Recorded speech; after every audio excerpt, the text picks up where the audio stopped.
Y'all,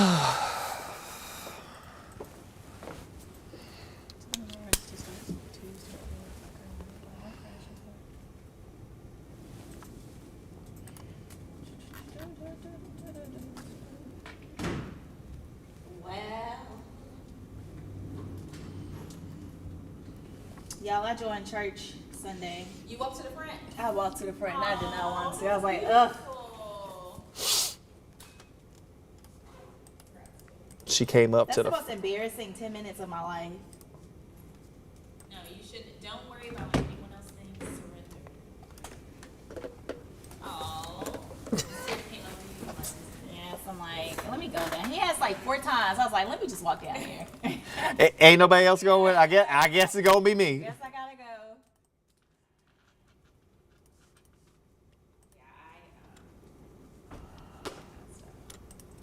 I remember the first time I visited Aaron's church. Like, Did you hit the stand as a visitor? well, okay, so I visited the church, and his mom is like the first lady. So Yeah. I'm sitting on the very first row. Oh. And With her?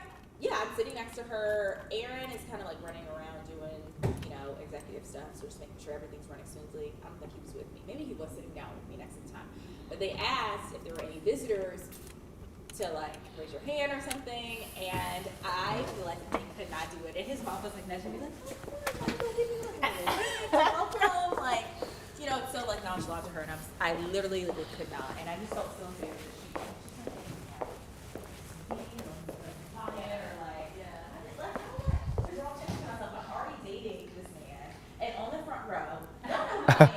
Y'all got me up front.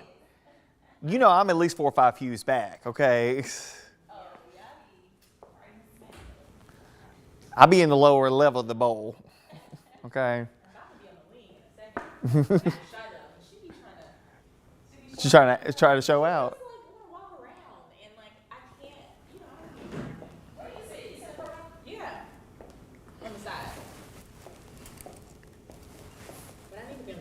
So she can run around and I don't want to be distracted.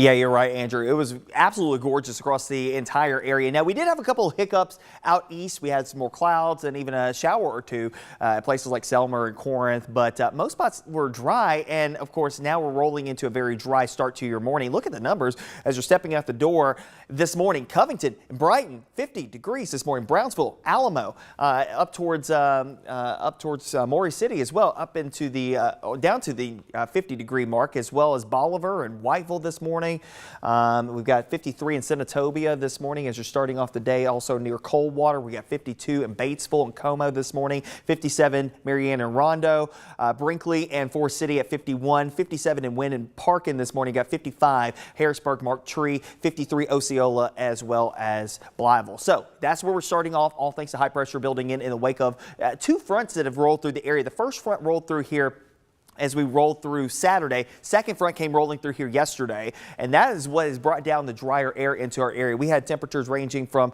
the 50s here, 50s down towards Jackson, Mississippi. It was still 80 degrees down in New Orleans, though, ahead of that frontal boundary as it's making its way down towards the south. We are thankfully on the cooler side of that. We'll keep it going here today. Temperatures warming up into the lower 80s. Lots of sunshine, though, as we continue with the dry air stream coming in out of the north, working our way back up into the lower 80s before it's all said and done today. And a fair amount of sunshine, maybe a puffy cloud or two moving in from north to south. We go into tonight mostly to partly clear skies. Again, 50s and 60s starting off on your Tuesday. From there, more sunshine. Temperatures rebounding nicely. Middle 80s expected for your Tuesday. So a little toastier, near 90 out towards Little Rock and Pine Bluff. And more clouds beginning to develop over in western Arkansas, eastern Oklahoma, southeastern Kansas, and western portions of Missouri as well. That's an area of low pressure that's going to be pinwheeling slowly but surely in our direction. So we'll get into your Wednesday morning. Starting starting off with some clouds, giving way to some sun breaks from time to time. High still managing the middle to upper 80s. But notice again, that pinwheeling motion back out to the west kicks up some shower chances. There will be a fair amount of moisture that's associated with it that will then shift in our direction. I think our best chances for rain here in the next couple of days will probably come in here overnight Wednesday into Thursday. We'll probably have to pump up the rain chances during that time frame for that very reasoning. But at any rate, hey, some rumbles of thunder, some rainfall to contend with it. We'll take that because we'll need it by that point in time in some instances. I say that knowing what I said last week. Look, we've got a lot of folks who are harvesting or in the process of getting ready to harvest in our Delta communities. And unfortunately for you, as you're heading out the door this morning, we got to talk about the potential for some rainfall to possibly cause some issues for the harvesters. Now, we need the rainfall for the Mississippi River. That will continue to fall, though, unfortunately. So, again, it's kind of a double-edged sword, as we've been talking about the last couple of days with the lowering of the Mississippi River and the fact that we need some rainfall, but we also don't need a lot of rainfall. That's the thing that we're having some issues with. Now, frontal boundary down to the south of us, a lot of dry air coming southward out of Canada, and that feels pretty nice. But return flow, okay? So now we are on the backside of high pressure. High pressure now building up towards the New England states. So you're starting to get that flow coming around the backside of it, but also area of low pressure out to the west. It's a squeeze play. So you get a squeezing of the moisture, and it will squeeze out a lot of moisture in some instances as we head through the next couple of days. And you'll notice it gradually fills in as we head towards the end of the week and into the upcoming weekend as well. That will eventually lead up to some drier air that will sneak back in here, but it will probably take until the early portions of next week. You can kind of tell at the end of this loop, drier air is looming back to the west of us, but it's going to take a front to move through here, and probably the highest moisture values for us will probably come in here just after this time frame heading into your Sunday. Of course, stay up to date with the very latest on the Action News 5 First Alert Weather app. You can download it in the Google Play Store and the Apple App Store. Let's talk about Nigel, which is a hurricane now, likely to become a Category 3 hurricane, or at least a major hurricane at any rate, here in the next 24 hours as it turns off to the north. And again, this is not going to be a problem for any land areas, though could cause some issues for the shipping channels and eventually could have some implications over towards Ireland here as we head into probably the end of this week. Now, farther out to the west, you've got farther off to the east, rather, off of Western Africa, a new wave that's coming off of Western Africa, going to move past the Cabo Verde Islands and then eventually moves out here into the Atlantic. Something we'll keep an eye on in the next couple of days, a high chance of development within the next 5 to 7 days. Off of the southeastern coastline, a low chance of development, but still probably a broad area of low pressure that will develop and cause some implications for rain and clouds for places like Florida, Georgia, through the Carolinas and up through Virginia as we head through much of this week. This frontal boundary just kind of stalls out and just kind of lays itself there because of a huge dome of high pressure that is down across the Caribbean. So that's why you're not seeing very much in the way of Caribbean development. Even if this comes in our direction, it'll probably get deflected off because of how strong that area of high pressure is. So we're kind of sandwiched in between high pressure, low pressure, and that's what's going to keep our weather a little uncertain as we head through the next few days as well, mainly once we get past Wednesday. Now, when you look at the 7-day forecast, there's not a ton of rain on the forecast, and I would go ahead and say, looking at some of the data, I would go ahead and just bank on seeing some rain during the overnight period of Wednesday into Thursday. Okay, so increasing rain chances there.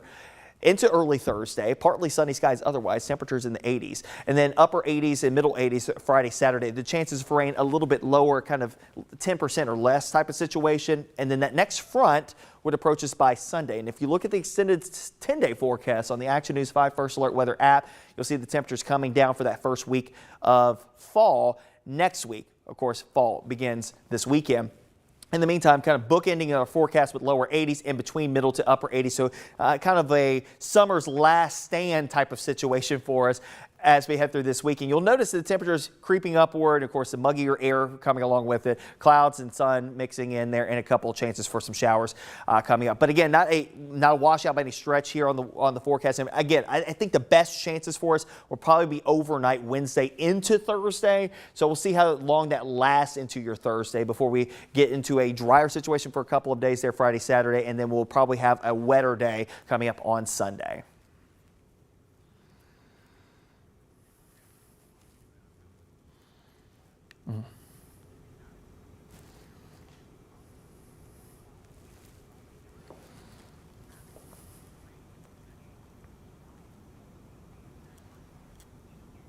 I think that it's possible. The Forestry Commission in Mississippi, they went ahead and put a blanket burn ban basically for everybody in central and south Mississippi. So about 40 counties of the 82 counties are underneath the burn ban. It's basically up to about Highway 82.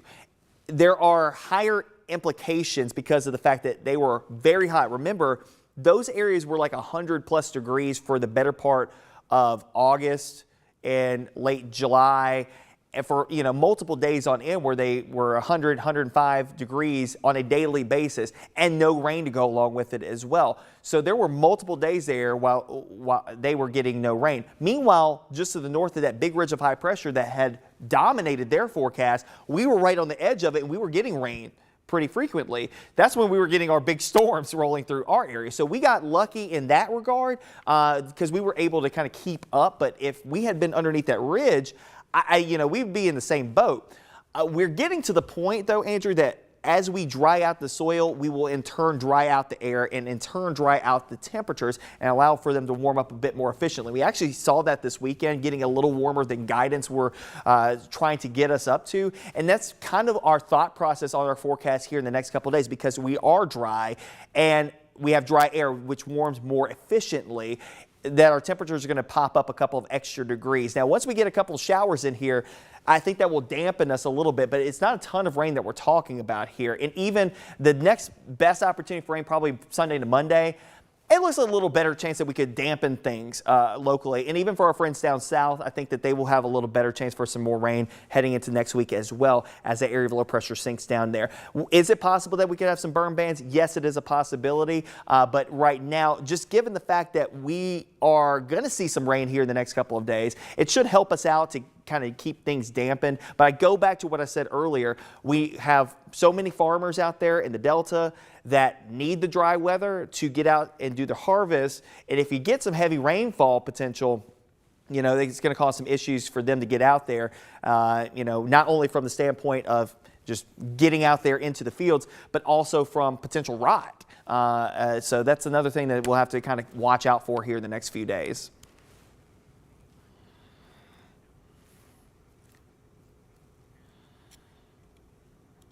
No problem.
Heading out the door this morning, lots of sunshine across the Mid-South. Temperatures starting off in the 50s and 60s on our way up into the lower 80s today. Hour by hour forecast looking pretty good for today. Again, lower 80s expected for this afternoon. We'll drop back down 50s and 60s going into tomorrow, and we'll start off there. We'll work our way right back into the middle 80s by the afternoon hours. Not looking half bad. Could be a couple chances for showers overnight Wednesday into early Thursday. Pretty quiet into the work week heading into the weekend, but a chance for rain to sneak in here as we head into the final days of summer. I know words.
This is an Action News 5 update. Good Monday morning, everyone. 7:26 is the time. I'm Andrew Douglas. Some of the stories we are following for you at this hour. We're learning more about a shooting at the McDonald's late last night at the location on Fraser Boulevard, 7:30 last night. No one was hurt. McDonald's corporate issued a statement saying the safety, well-being of the crew and customers of the community remains their priority. Early voting happening right now in Memphis.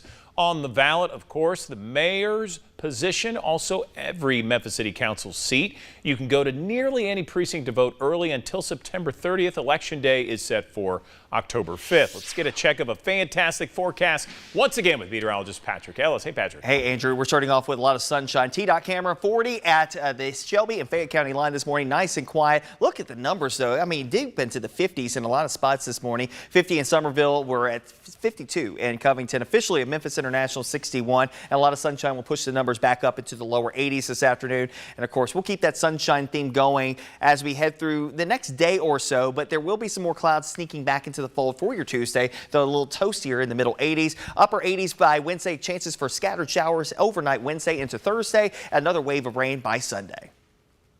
Your first alert traffic report, sponsored by Gateway Tires. Right now at 7:27, 2 accidents coming your way you need to be aware of when we hop off the interstate. Have a situation at the intersection of Florida Street and Kansas Street. Give yourself some extra time to squeeze around it. And then on 240 near Walnut Grove in the westbound direction, as you're taking that exit to get off, you might run into some slow moving traffic in that area because of an accident. And even since we're talking about Walnut Grove, just a heads up, traffic starting to build in that area. Those of you that travel in that direction to get on 240, add an extra 5 to 10 minutes so you can make it in working time. Get the latest headlines on actionnews5.com. Another update in 30 minutes.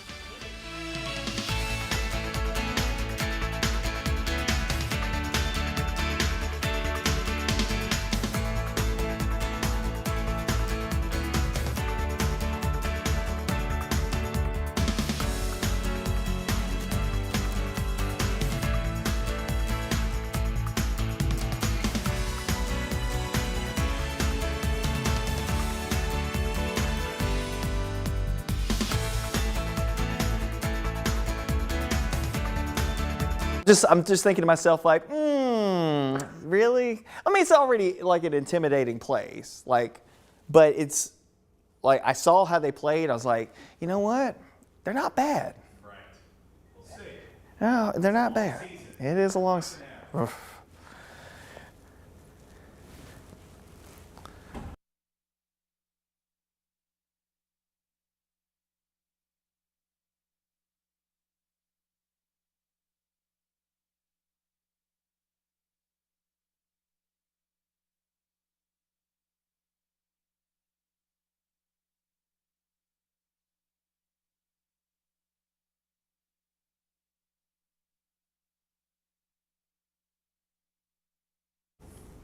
Thanks for engaging with us here on ActionNews5.com, as well as all of the digital properties, and also on Action News 5 Plus, digital channel 5.5. All right, so today you're starting off quiet, clear, comfortable outside. Temperatures starting off in the 50s and the 60s. We'll work our way to the lower 80s this afternoon. Tons of sunshine to go around. No problems expected across the Mid-South here on a Monday. You couldn't get much better than this as we get into the last couple of days of summer. Now, keep in mind here, rolling through the last couple of days of summer, it's going to feel a little summery as we head towards the middle and latter portion of this week. So don't get so used to this. But again, at least today, to kick off your new working school week, it is comfortable across the Mid-South. 50s and 60s again tomorrow morning to start off on your Tuesday. A few passing clouds during the day. We'll call it mostly to partly sunny. High temperatures will get a little toastier to the middle 80s coming up for your Tuesday. There's an upper disturbance out to the west of us. It's going to pinwheel in our direction for Wednesday. So we'll start off with a back and forth between clouds and sunshine as we go through your Wednesday. I think the clouds end up becoming a little bit more predominant.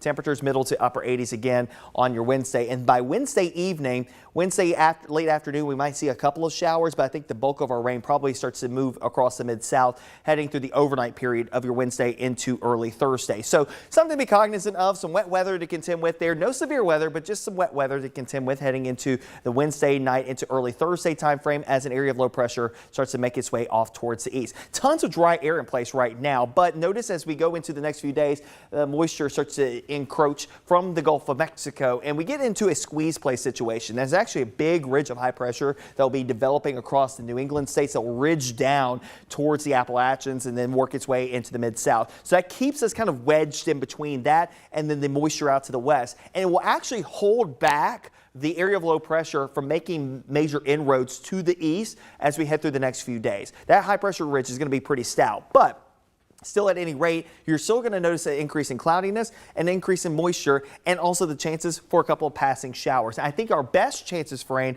will come in overnight Wednesday into early Thursday, and then another wave of rain likely coming in along a frontal boundary. They'll swing through here as we head towards your Sunday of this upcoming weekend. Of course, you can find out all the details in the extended forecast on the Action News 5 First Alert Weather app. You can download it in the Google Play Store and the Apple App Store. Out in the tropics, got a couple of things. We have Hurricane Nigel. Nigel will likely become a major hurricane here in the next day or so as it turns off to the north and east. Not a problem for the U.S. mainland, so good news there. Lee's off the map with the exception of, this is the remnants of Lee here. Again, moving off the map, and we're in decent enough shape. Now, unfortunately for the New England states, they still got a frontal boundary stalled out here that's bringing waves of heavy rainfall that is leading up to more flooding concerns across New England. Places like Maine, Vermont, New Hampshire, Connecticut, Massachusetts, and Rhode Island, where, of course, the rain came down in earnest as we went through the weekend thanks to Lee. A previous rainstorm on top of that, and now you got more on the way here today and into tomorrow. Back down to the south, you've got an area of low pressure that may try to develop off of the southeastern coastline. That will be a broad area of low pressure, so low chance that it actually becomes something consolidated, but it will have some implications in the forecast in the next few days. Got high pressure down here across the Caribbean, so no issues there except for the heat that's going to be cranking up. And then off the western African coastline, a new wave that has a high chance of development moving off towards the west. So that'll be something that we watch out for here in the next couple of days. In the meantime, nothing to worry about in the Gulf of Mexico when it comes down to the tropics, and nothing that will directly impact us. Now, that little area off of the southeastern coastline will still backwash into some moisture into our area. That may keep us with the clouds and a muggier air filtering into the area, but in a general sense, it really doesn't have a lot of bearing. Now, our biggest issue will be the upper low that's coming out of the plain states. That'll kick up the rain chances overnight Wednesday into Thursday, and then eventually that system will drag down a frontal boundary that will swing through here on Sunday into Monday of next week. Of course, that will lead us up into the beginning of fall, and it'll feel a little bit more like fall next week. You can find out the details of that 10-day on the app.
This is an Action News 5 Live update.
Just like Dylan's map says, wall-to-wall sunshine. That's what we got going here this morning as we are taking a live look from Olive Branch, where it's 57 degrees there, 50 in Somerville. We're 52 right now in Covington, 53 West Memphis, as well as Blytheville and Osceola this morning. From here, we'll work our way right back into the lower 80s. Beautiful day of weather, and again, full sunshine expected across the Mid-South. Now, tomorrow, a few more clouds in the skies. Overall, it's a mixture of clouds and sunshine this week. A chance for some scattered showers and storms overnight Wednesday into early Thursday. Another wave of rain by the time we head towards the end of the weekend.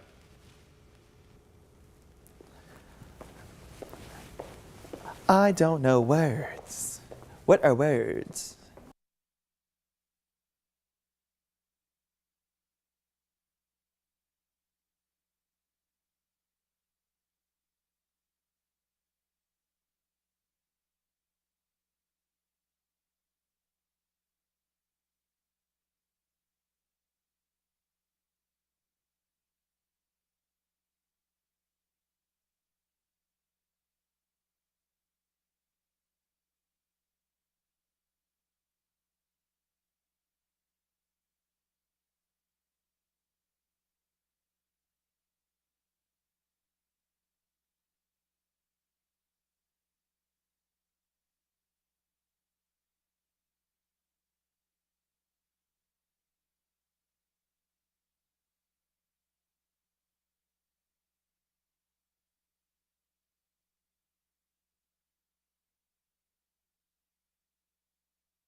This is an Action News 5 Live update.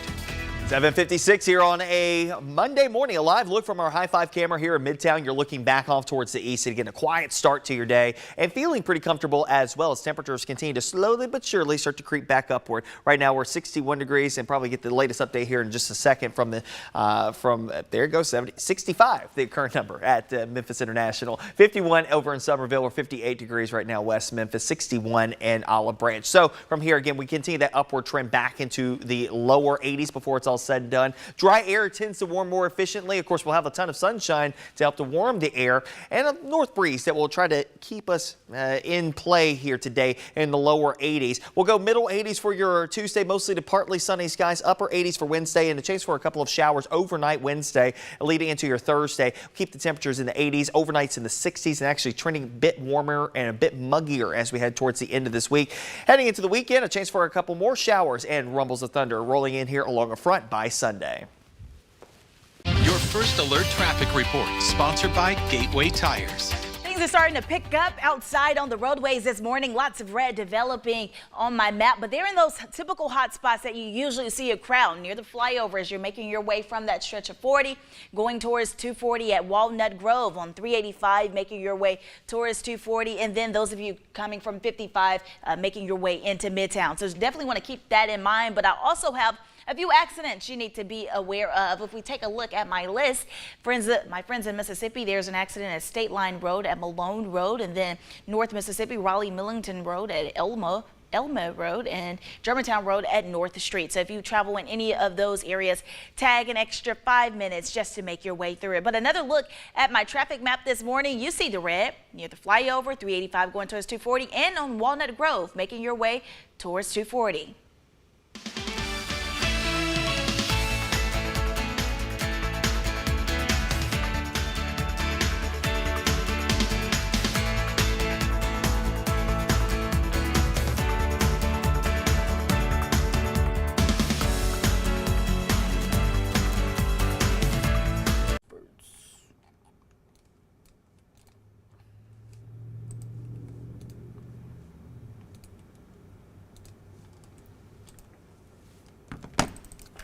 Where is it? Oh, that's the Walnut Grove. Yeah.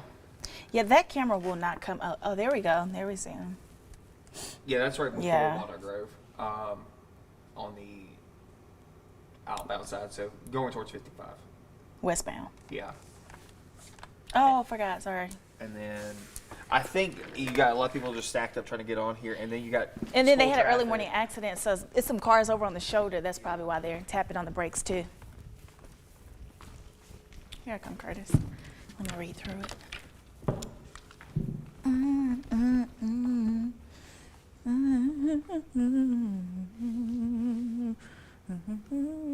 gonna stand on this until I get it. Oh shit!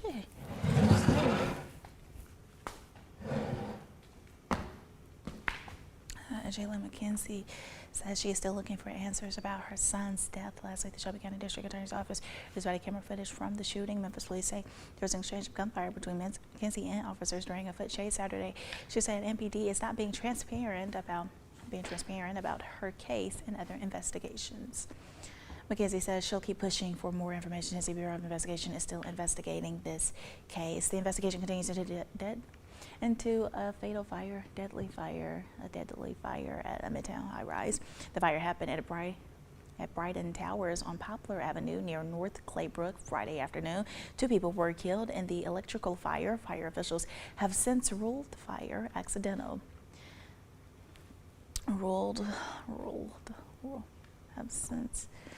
And a new court filing, Sean and Lee and Tui say they never intended to adopt Michael Orr. The court documents also say the Tui's deny making money off of his name. The response from the Memphis couple comes after Orr's request for a judge to end a conservatorship signed in 2004 when he was 18. Orr accuses them of lying to him by having him sign papers making him his conservators rather than his adoptive parents nearly 2 decades ago. Those are your headlines. Alrighty, let's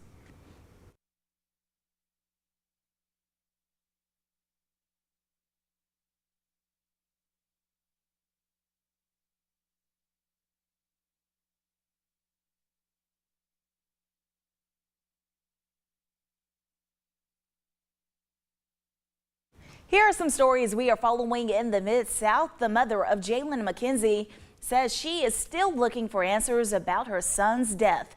Last week, the Shelby County District Attorney's Office released body camera footage from the shooting. Memphis police say there was an exchange of gunfire between McKenzie and officers during a foot chase. Saturday, she said MPD is not being transparent about her case and other investigations. I just want to know what happened to my son. I'm not asking for a lot. I think that this is not, you're not doing me a favor to tell me what the truth is. Your job is to tell me what happened to my son. McKenzie says she'll keep pushing for more information. The Tennessee Bureau of Investigation is still investigating this case. And the investigation continues into a deadly fire at a Midtown high-rise. The fire happened at Brighton Towers on Poplar Avenue near North Claybrook on Friday afternoon. 2 people were killed in the electrical fire. Fire officials have since ruled the fire accidental. And in a new court filing, Sean and Leanne Toohey say they never intended to adopt Michael Orr. The court documents also say the Tooheys deny making money off of his name. The response comes from the Memphis couple after Orr's request for a judge to end a conservatorship signed in 2004 when he was just 18 years old. Orr accuses them of lying to him by having him sign papers making them his conservators rather than his adoptive parents nearly 2 decades ago. Those are your headlines from the Mid-South.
50s and 60s this morning as you're heading out the door across the Mid-South. Still feeling quite comfortable across the Mid-South, and we'll keep it going throughout the day. Lower to middle 80s expected across the area. Maybe a couple spots out towards the east where we say in the upper 70s, but overall looking good with a lot of sunshine to go around. A mixture of sunshine and clouds for your Tuesday. A touch warmer in the lower to middle 80s. We'll go middle and upper 80s come Wednesday, Thursday, Friday. Same idea. Warmer, muggier air filtering in off the Gulf of Mexico. A couple shower chances coming in overnight Wednesday into early Thursday, and again on Sunday.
This is an Action News 5 update.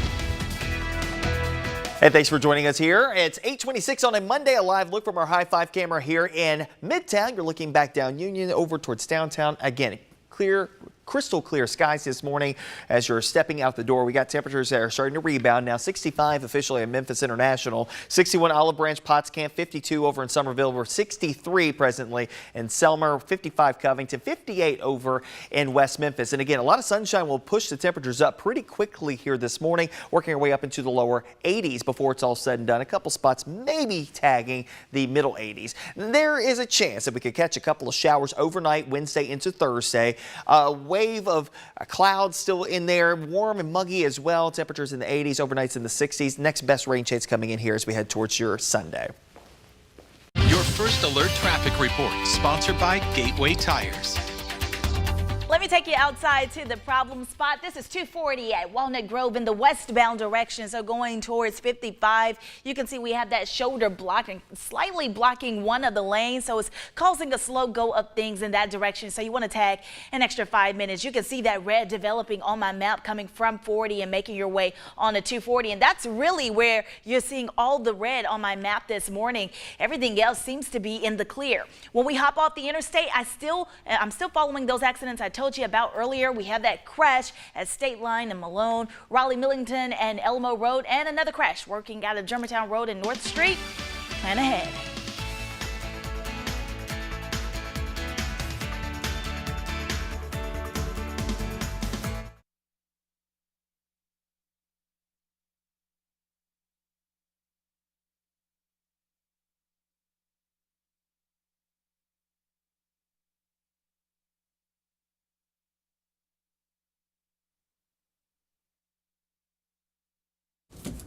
See you tomorrow. Goodbye.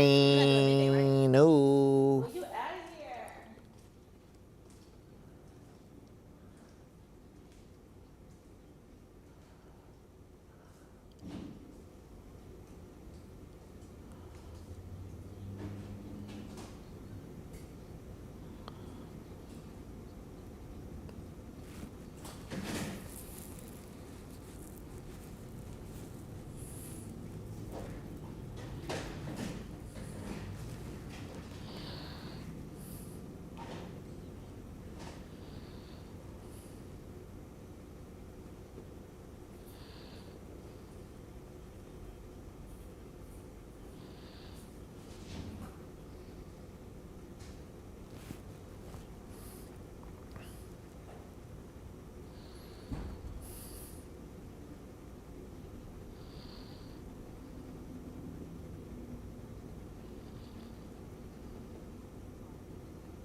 Lots of sunshine expected today across the Mid-South. Temperatures warming up into the lower 80s. Should drop back down 50s and 60s early Tuesday. We'll have a mostly to partly sunny sky for your Tuesday. High temperatures back in the middle 80s. And then our next chances for rain will likely come in here as an area of low pressure pinwheels in our direction. That brings us some scattered showers and storms overnight Wednesday into early Thursday. Upon the 7-day, you'll see those showers and storms in the play for that time frame. After that, then dry for Friday, Saturday. Another wave of rain along a frontal boundary moves in here by Sunday.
lemon pepper.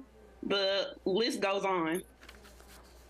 I love that. That sounds good. You're giving us an idea, creative ideas here, Quinay. What about dinner? I would think like salads for sure. You know, vegetables. I love having a salad almost every meal. What about fruits for dinner? Fruits for dinner, that can serve as your dessert for dinner. Pair it with yogurt. I've seen yogurt barks where people throw in blueberries, raspberries, peaches, and lay it out on a baking dish and freeze it so that once you have dinner and once you're done and you want to, I'm trying to think of the word, soothe your craving, that's an option. Also, freezing the smoothies from breakfast that you have left over is a icicle since we're wrapping up on summer going into fall. And then also I'm trying to think, salads that you mentioned earlier, great ways to add fruits to dinner.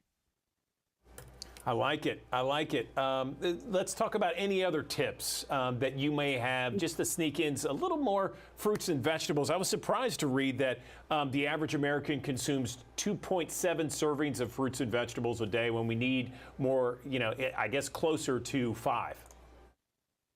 Yes, and Andrew, I'm so glad you mentioned that statistic. You were on it.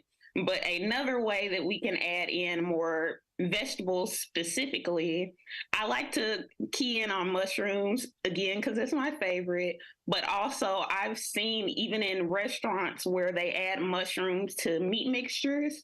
So for example, your meatloaves, burgers, meatballs, dicing them up finely and making sure you cook a lot of the moisture out so that for the people that really don't care for mushrooms, they don't get the taste that kind of reminds them of mushrooms, but still get the benefits of the vitamins and minerals that are within mushrooms to be added to the meat and also give you that benefit of meeting your vegetable intake for the day is another great way to get in a vegetable. And also I like using lettuce for buns for burgers, and stuffed bell peppers are another way of getting in more vegetables into the day.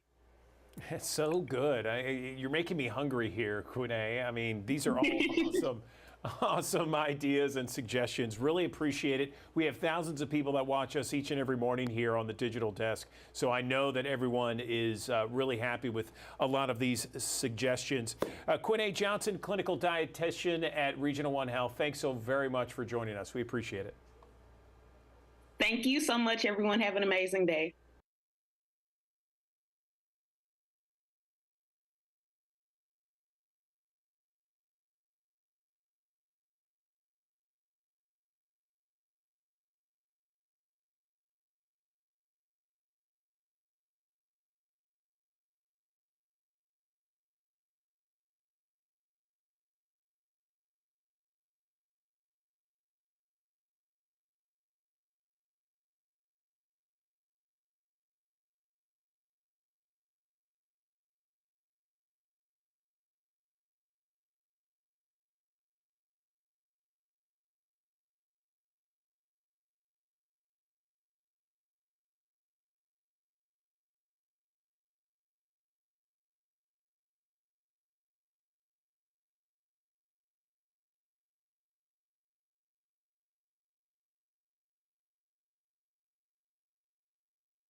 All right, the use of technology is vital for small businesses to grow and compete with larger companies and to effectively serve their customers each and every day. And the U.S. Chamber of Commerce has released a new report on the impact of technology on small businesses. Let's talk about that report and more with Jordan Crenshaw. He's back with us on the Action News 5 digital desk. He's the Senior Vice President of the Chamber's Technology Engagement Center. Jordan, thanks again for joining us here. Let's talk about how small businesses are utilizing the latest technology, including AI. Good morning.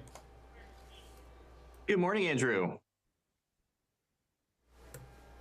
Yeah, I just wanted to know how small businesses are utilizing the latest technology, including AI.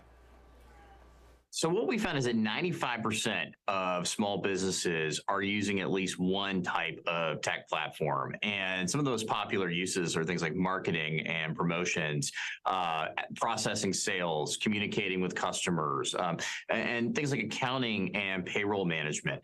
And for example, spoke to one small business owner who actually owns a taco shop who is using digital advertising because that really helps him cut down costs and helps him compete with other companies.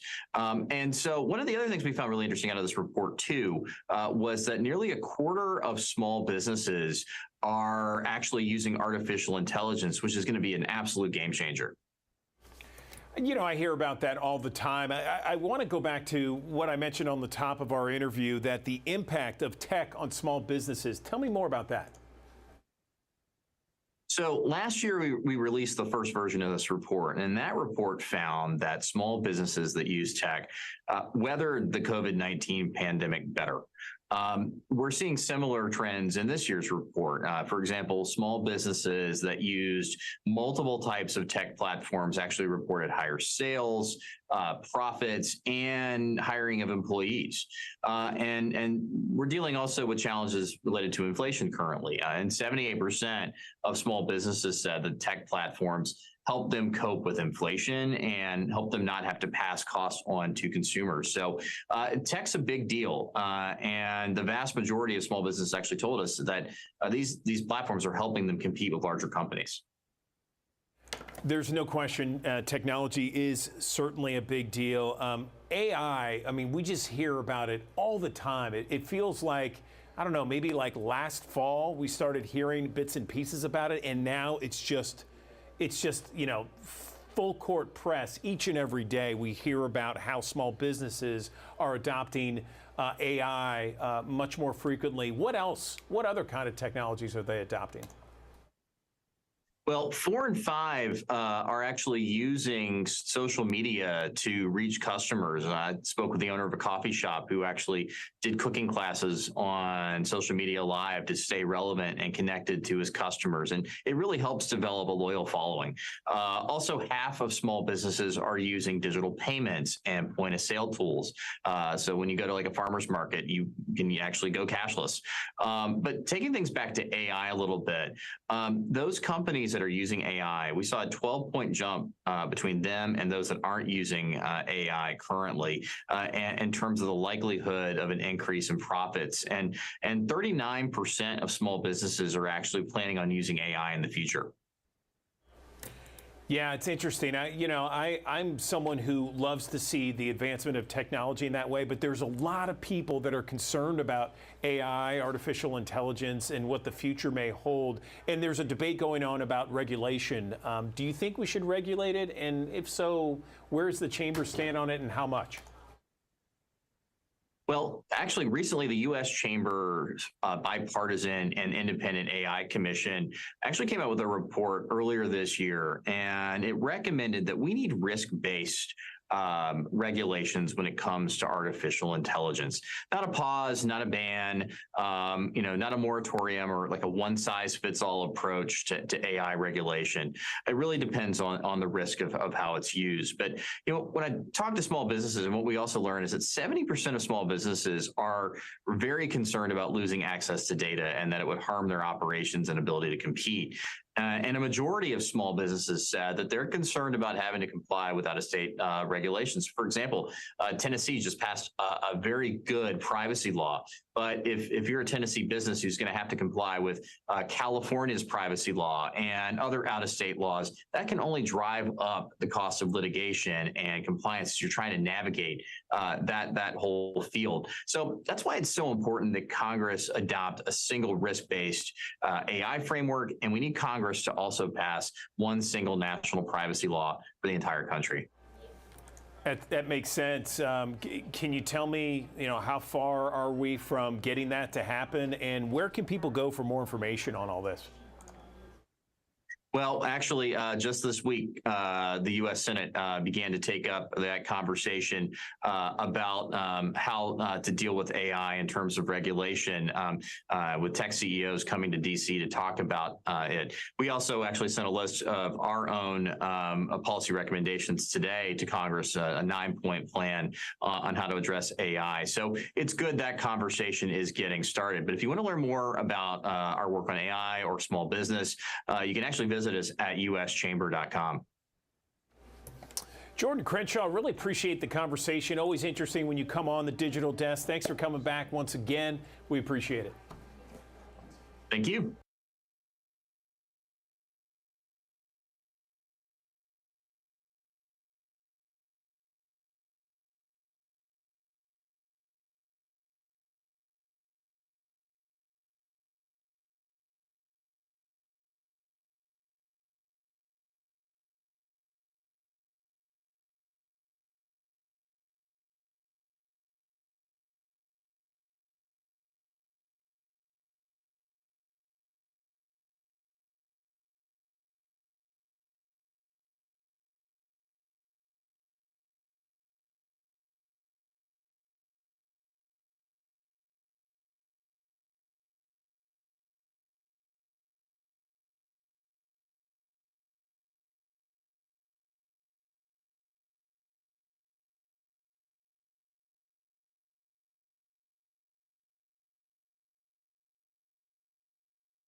All right, do you have high cholesterol? There are so many millions of Americans who do. And when I say high cholesterol, I mean the high LDL cholesterol. That's the bad cholesterol. And of course, there are lots of treatment options, but some are easier to access than others.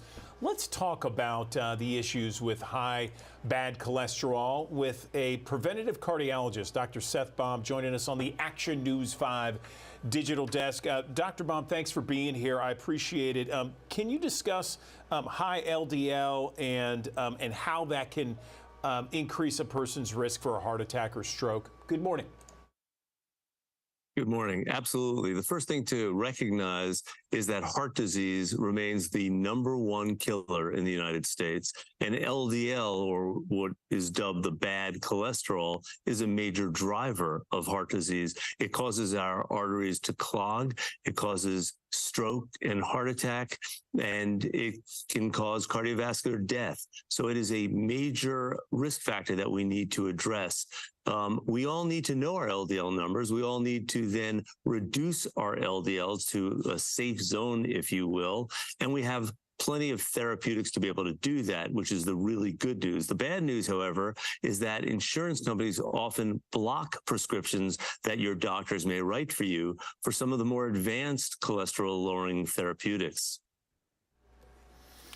You know, I'm curious, Doctor, are there healthy ways to lower cholesterol? I know people talk about having more olive oil. You know, on a personal level, I had high LDL for a long time, started eating walnuts, about a handful of walnuts every day, and I was amazed at how much it dropped my cholesterol, the LDL numbers. Can we talk about some of the ways that people can just change their diet a little bit to reduce cholesterol?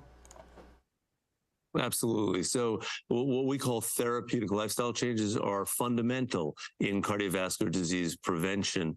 And so that would be reducing saturated fats, eating a healthful diet, lots of vegetables, emphasizing vegetables and fruits. So these things are all important, maintaining an optimal weight, exercising on a regular basis.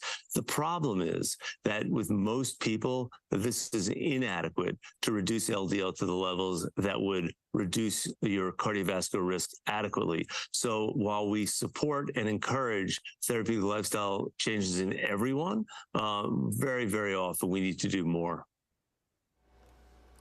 Okay, and so I understand that patients are having difficulty getting more treatment options if just changing your diet doesn't work. Sometimes it's hereditary where people have really high cholesterol levels. Why are patients having that difficulty getting those type of treatment options? Yeah, so it's pretty remarkable, actually. The PCSK9 inhibitors, for example, drugs that were approved in 2015 by FDA and reduce LDL cholesterol an additional 60% on top of statins, have about a 90% rejection rate. When your physician prescribes them, 90% of the time, the drugs are rejected by the insurance companies, which is obviously very challenging, but also can be devastating. At the Family Heart Foundation, we published a paper in a major journal a few years ago, which demonstrated, number one, that patients who should be on PCSK9 inhibitors were being blocked from getting on them. And number two, and perhaps even more importantly, is that delay in being on the medication, the delay in dropping LDL to safe zone levels resulted in unnecessary heart attacks and strokes, even if the delay was only months. So there's a tremendous urgency to know your LDL and to get it down to low levels to prevent these very bad cardiovascular events. Dr. Baum, any advice for someone who's, having trouble navigating health care coverage when it comes to these cholesterol challenges? Yeah, absolutely. For the first and probably the most important thing is to recognize that you should never give up and that your voice, the patient's voice, is the loudest. Use it. Call your insurance company, speak with your doctor, and work with your doctor to get access. Call the state insurance commissioner if necessary. That sometimes can be helpful. And then use resources like LDLSafeZone.org and the Family Heart Foundation to be advocates with you, to help support you, and also to help guide you and give you enough data so you can make your case. It's important to do that. I'll repeat that. It's LDLSafeZone.org. I would avail yourself of that website. Okay, Dr. Seth Baum, preventative cardiologist, we appreciate you joining us on the Action News 5 digital desk. Thank you. Thank you so much.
Thanks for engaging with us here on ActionNews5.com, as well as all of the digital properties, and also on Action News 5 Plus, digital channel 5.5. All right, so today you're starting off quiet, clear, comfortable outside. Temperatures starting off in the 50s and the 60s. We'll work our way to the lower 80s this afternoon. Tons of sunshine to go around. No problems expected across the Mid-South here on a Monday.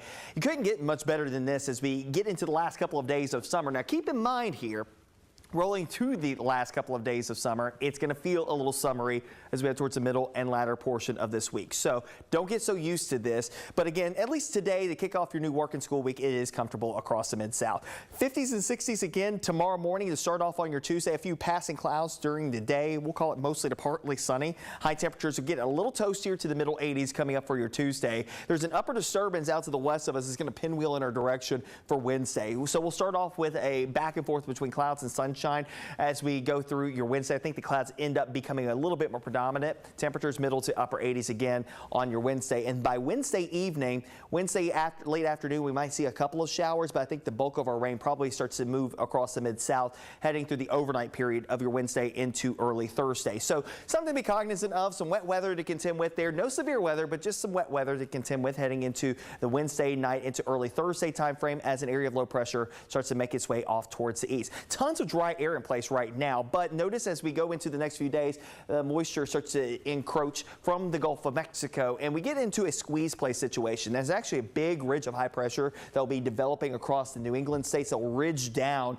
towards the Appalachians and then work its way into the Mid-South. So that keeps us kind of wedged in between that and then the moisture out to the west. And it will actually hold back the area of low pressure from making major inroads to the east as we head through the next few days. That high pressure ridge is going to be pretty stout, but still, at any rate, you're still going to notice an increase in cloudiness, an increase in moisture, and also the chances for a couple of passing showers. I think our best chances for rain will come in overnight Wednesday into early Thursday, and then another wave of rain likely coming in along a frontal boundary. They'll swing through here as we head towards your Sunday of this upcoming weekend. Of course, you can find out all the details in the extended forecast on the Action News 5 First Alert Weather app. You can download it in the Google Play Store and the Apple App Store. Out in the tropics, got a couple of things. We have Hurricane Nigel. Nigel will likely become a major hurricane here in the next day or so as it turns off to the north and east. Not a problem for the U.S. mainland, so good news there. Lee's off the map with the exception of, this is the remnants of Lee here.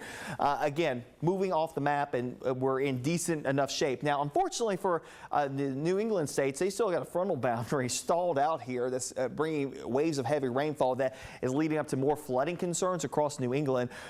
Places like Maine, Vermont, New Hampshire, Connecticut, Massachusetts, and Rhode Island, where, of course, the rain came down in earnest as we went through the weekend thanks to Lee. Previous rainstorm on top of that, and now you got more on the way here today and into tomorrow. Back down to the south, you've got an area of low pressure that may try to develop off of the southeastern coastline. That will be a broad area of low pressure. It's a low chance that it actually becomes something consolidated, but it will have some implications in the forecast in the next few days. Got high pressure down here across the Caribbean, so no issues there except for the heat that's going to be cranking up. And then off the western African coastline, a new wave that has a high chance of development moving off towards the west. So that'll be something that we watch out for here in the next couple of days. In the meantime, nothing to worry about in the Gulf of Mexico when it comes down to the tropics, and nothing that will directly impact us. Now, that little area off of the southeastern coastline will still backwash into some moisture into our area. That may keep us with the clouds and a muggier air filtering into the area, but in a general sense, it really doesn't have a lot of bearing. Now, our biggest issue will be the upper low that's coming out of the plain states. That'll kick up the rain chances overnight Wednesday into Thursday, and then eventually that system will drag down a frontal boundary that will swing through here on Sunday into Monday of next week. Of course, that will lead us up into the beginning of fall, and it'll feel a little bit more like fall next week. You can find out the details in that 10-day on the app.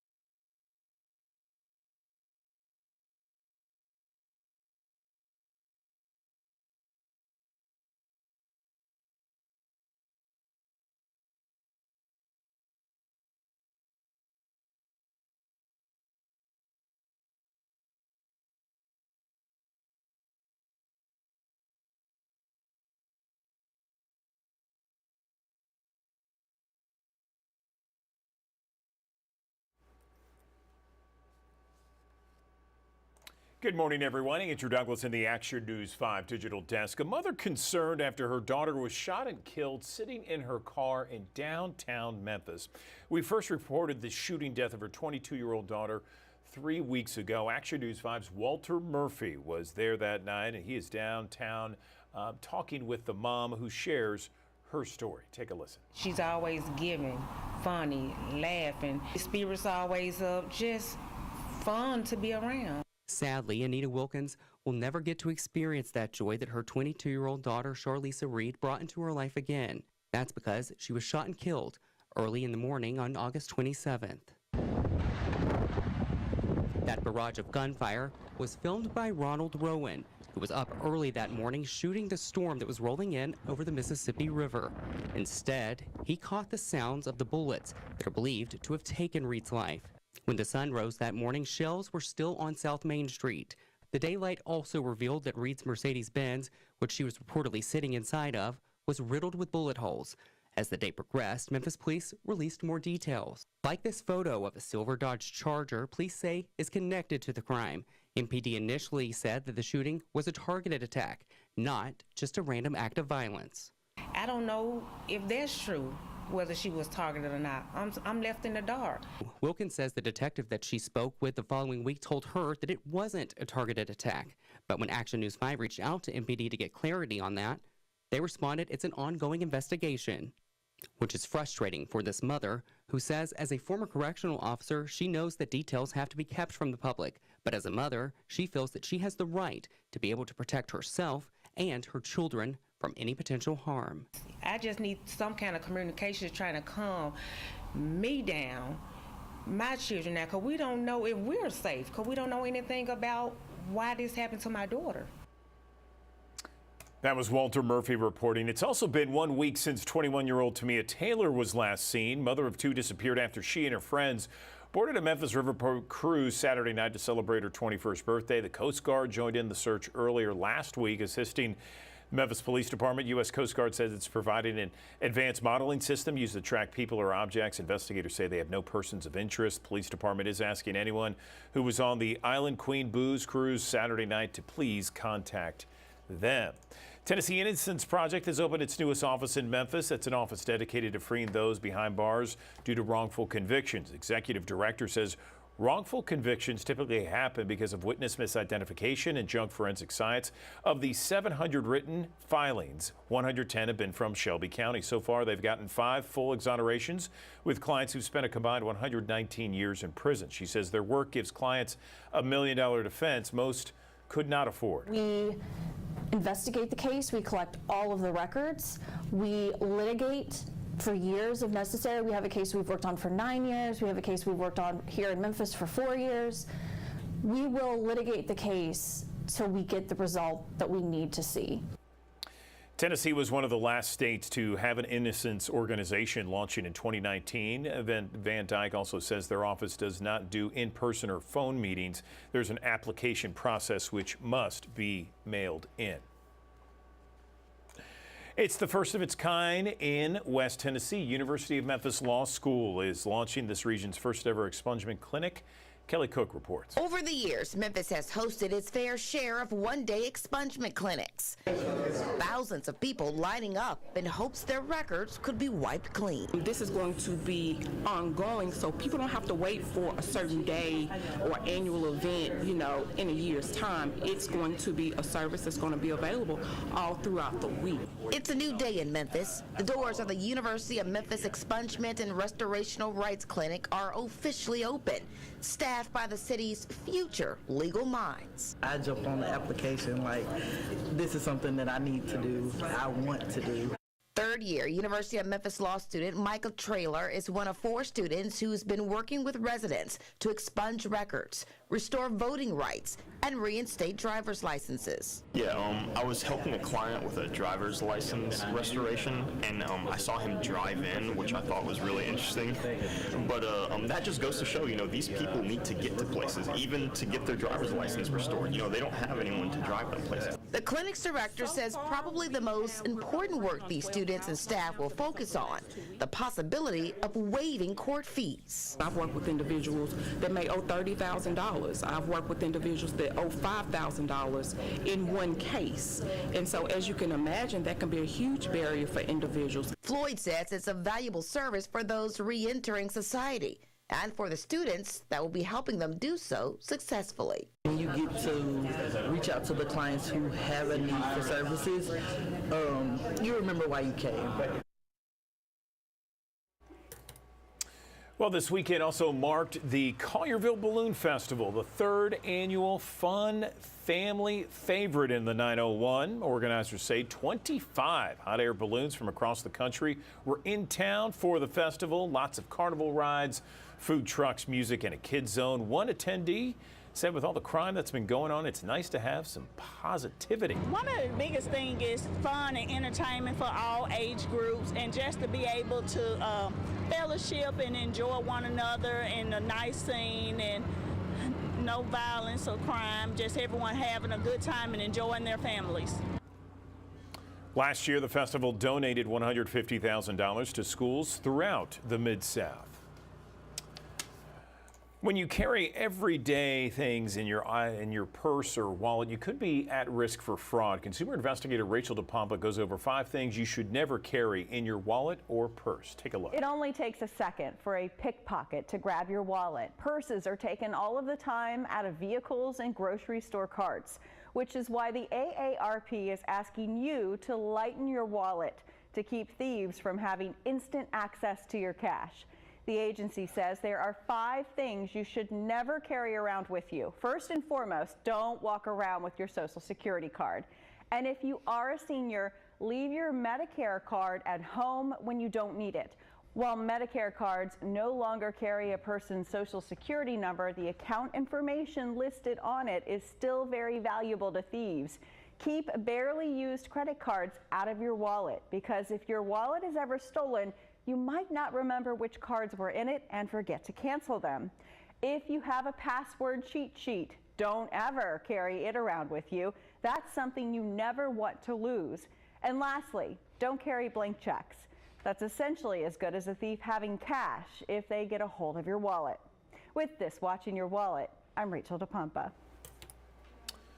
This week, a 60-year-old Nashville man voted for the 3rd time in his life. He was a convicted felon years ago, but now he's a big name in the city working for the mayor of Nashville. Marissa Solek caught up with him at the polls, where he hopes his vote will encourage others.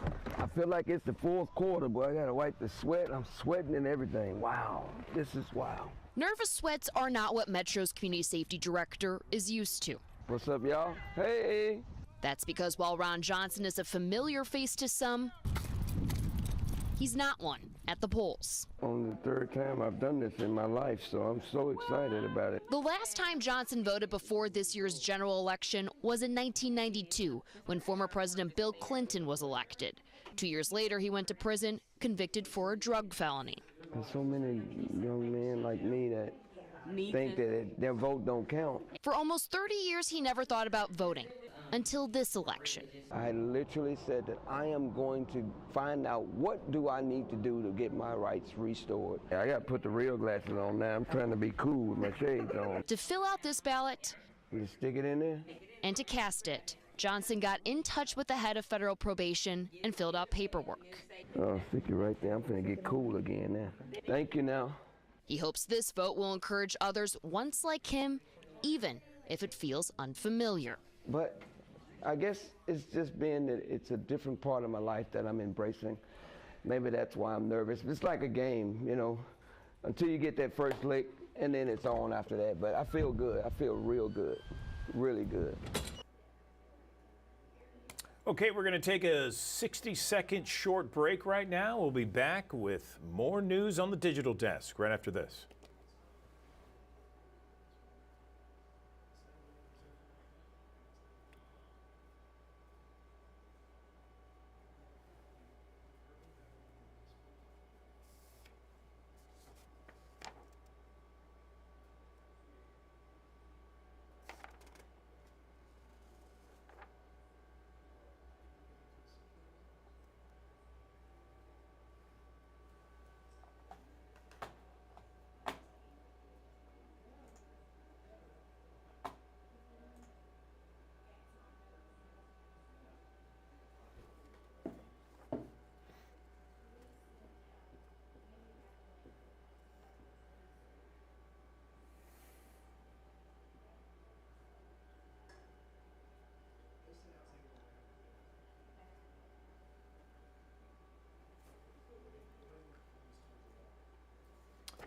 All right, back here in the digital desk, a live look from our High 5 camera. Downtown Memphis, 70 degrees at 9:21. We expect temperatures in the mid-80s today. We'll get to meteorologist Patrick Ellis with a full look at your forecast in just a little bit. New COVID vaccines are available right now. The CDC has updated some shots almost 1 week ago. They say that they are protected against the strains currently circulating.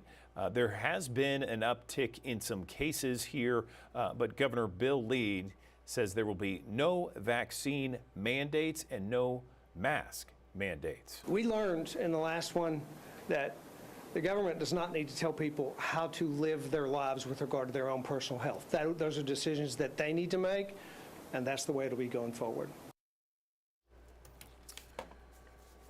On Capitol Hill, Democrats are pushing to increase tax breaks for parents. Lawmakers want Congress to restore the enhanced tax break that was passed during the pandemic. It follows a U.S. Census Bureau report that shows child poverty rose more than 7 points from 2021 to 2022.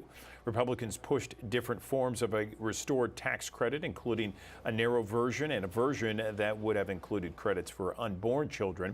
Colorado Senator Michael Bennet says not expanding a credit costs the country more in health care costs. The benefits to America are extraordinary. You know, the idea that the richest country in the world wouldn't want to end childhood poverty for its own sake defies my imagination. I do not understand it.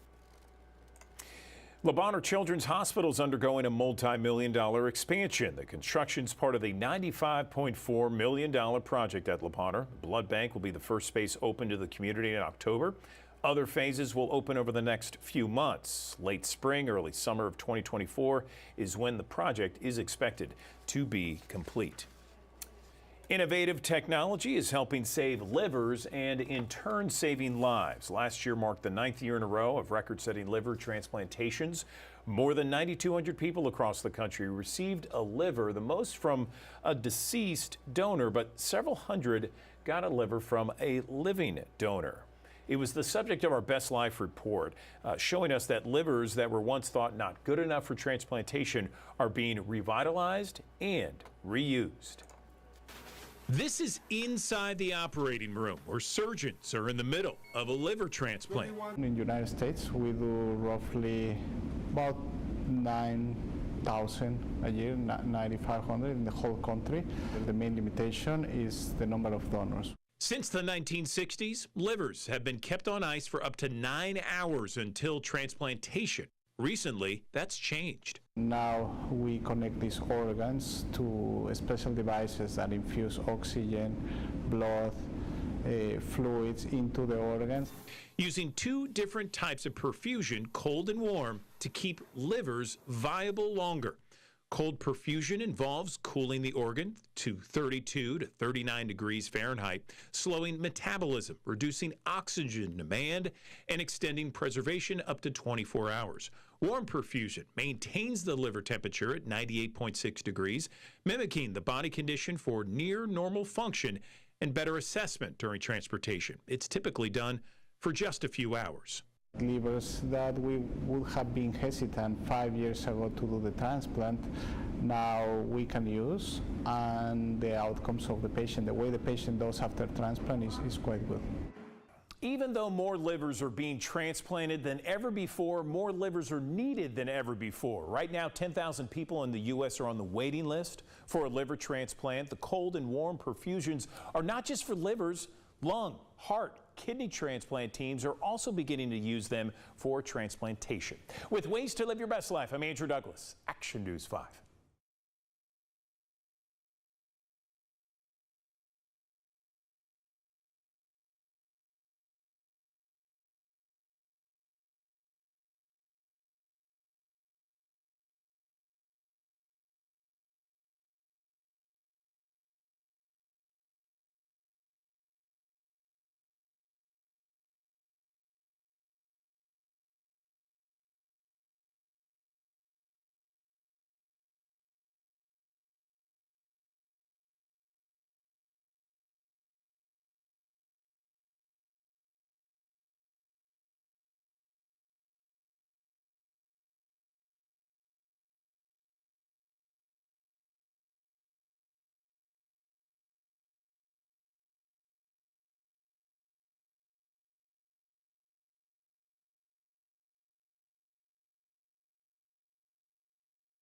Well, good morning, everyone. Andrew Douglas here in the Action News 5 digital desk. The U.S. Latino community, have some of the highest rates of high blood pressure, diabetes, obesity. That's the leading factors, of course, for stroke. We know that all too well here in Memphis and the Mid-South. Up to 80% of strokes, I don't know if you knew this, but up to 80% of strokes can be prevented if identified and treated early.